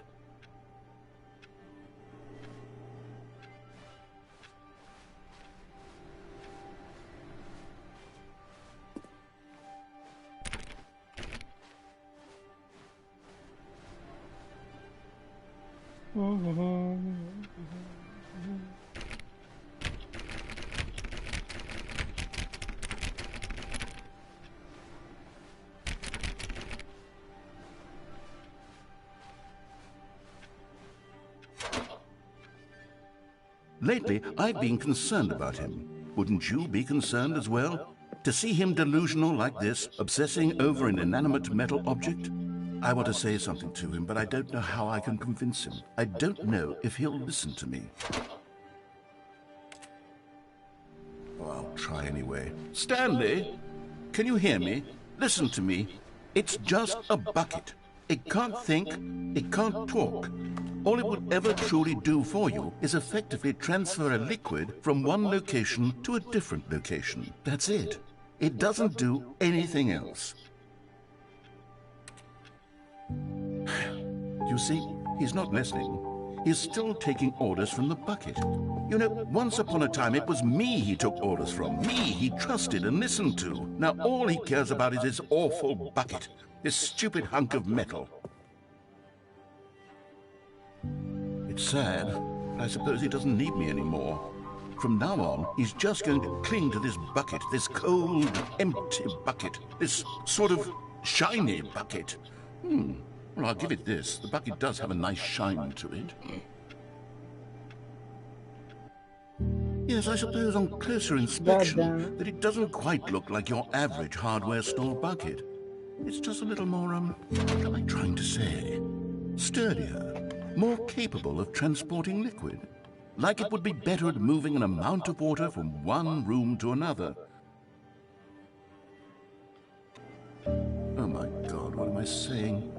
Better at carrying water from room to room. It's a bucket. It's literally just a bucket. Why do I feel some need to point out the ways in which it's so much more than just a regular bucket? The narrator's going insane now. I'm having feelings for the bucket. No. What's going on? Why do I want to be with the bucket? The fuck? Hear what the bucket has to say. Do anything it asks. What's wrong with me? I don't understand. Perhaps if I had the bucket, this would be less confusing. Yes, the bucket could tell me what to do in this troublesome situation. Stanley, give me the bucket. Give it to me. Give me the bucket, Stanley. I need it.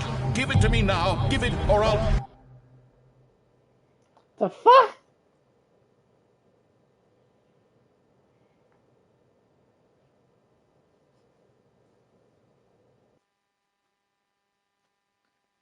The fuck? How wonderful. Stanley was alone. Finally. This is great, he thought to himself. This is what I've wanted all along. I got what I wanted. When Stanley came to a set of 2 open doors, he entered the door on his left.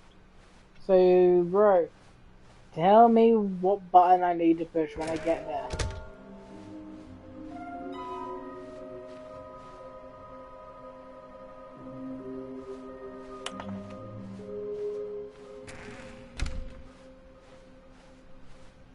Coming to a staircase, Stanley walked upstairs to his boss's office. Alright, tell me if there's any shit I need to do differently, because I'm... Here's the door, just go. Thank you, game.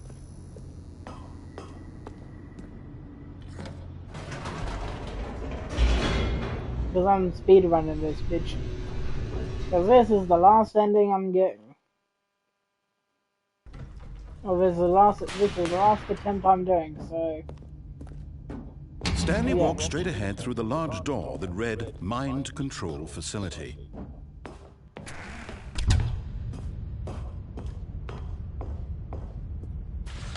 The lights rose on an enormous room packed with television screens. What horrible secret did this place hold? Stanley thought to himself. Did he have the strength to find out?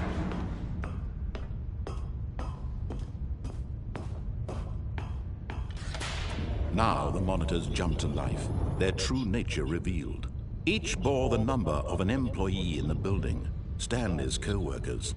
The lives of so many individuals reduced to images on a screen. and Stanley, one of them, eternally monitored in this place where freedom meant nothing.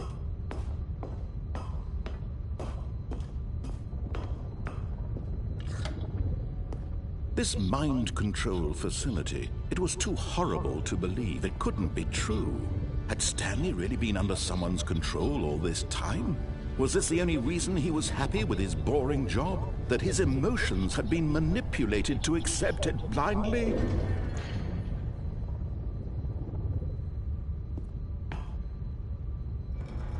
No. He refused to believe it. He couldn't accept it. His own life in someone else's control? Never! It was unthinkable, wasn't it? Was it even possible? Had he truly spent his entire life utterly blind to the world? But here was the proof. The heart of the operation. Controls labeled with emotions. Happy, so, or what do I do sad, now? or content.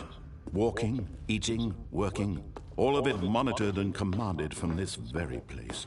And as the cold reality of his past began to sink in, Stanley decided that this machinery would never again exert its terrible power over another human life.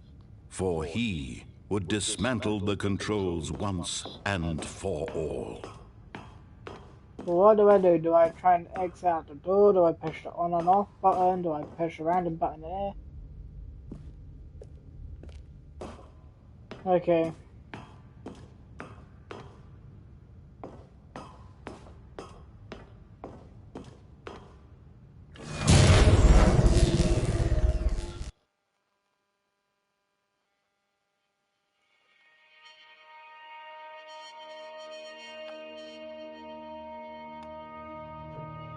Blackness, and a rising chill of uncertainty.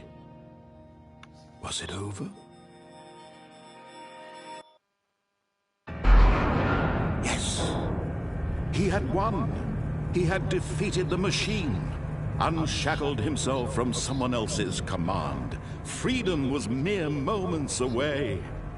And yet, even as the immense door slowly opened, Stanley reflected on how many puzzles still lay unsolved. Where had his co-workers gone? How had he been freed from the machine's grasp? What other mysteries did this strange building hold? But as sunlight streamed into the chamber, he realized none of this mattered to him, for it was not knowledge or even power that he had been seeking, but happiness. Perhaps his goal had not been to understand, but to let go. No longer would anyone tell him where to go, what to do, Yeah, I was or about to say I did this one already. Whatever life he lives, it will be his. And that was all he needed to know. It was perhaps the only thing worth knowing. Stanley stepped through the open door. Stanley felt the cool breeze upon his skin. This is a good one to end on. The feeling of liberation. The immense possibility of the new path before him. This was exactly the way, right now, that things were meant to happen. And Stanley was happy.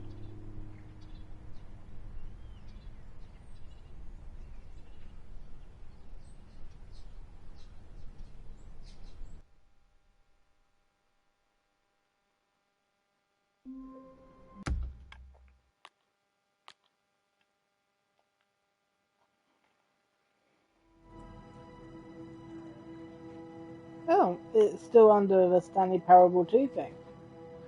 Oh, interesting.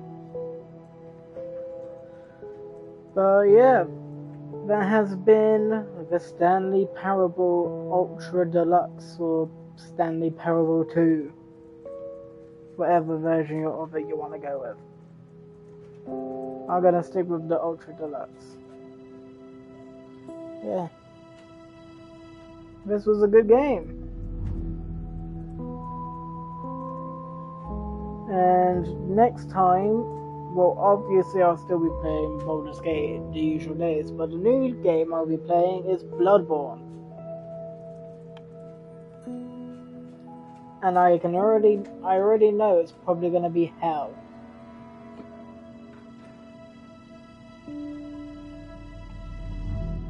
because it's going to be, depending on how long I make the streams or whatnot, it'll be at least,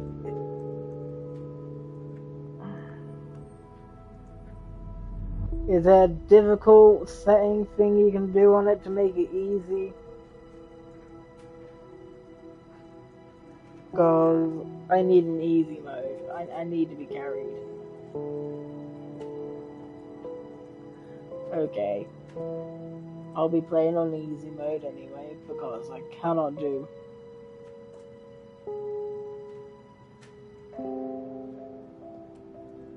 Yeah, I'm gonna do that instantly when I get in the game, because fuck me, I can't do any like big challenging games and whatnot. But for now, in regards to this game and this stream, I wanna thank you, bro, and Crystal. I want to thank Josh and Crystal for being here. Well, Josh being here the entire time. Josh being here the entire time, and Crystal being here before, and any others that I may have missed. Because I have a feeling I may have missed people. Oh, Razor Bunny is here too. Ah! Thank you for watching, Razor Bunny.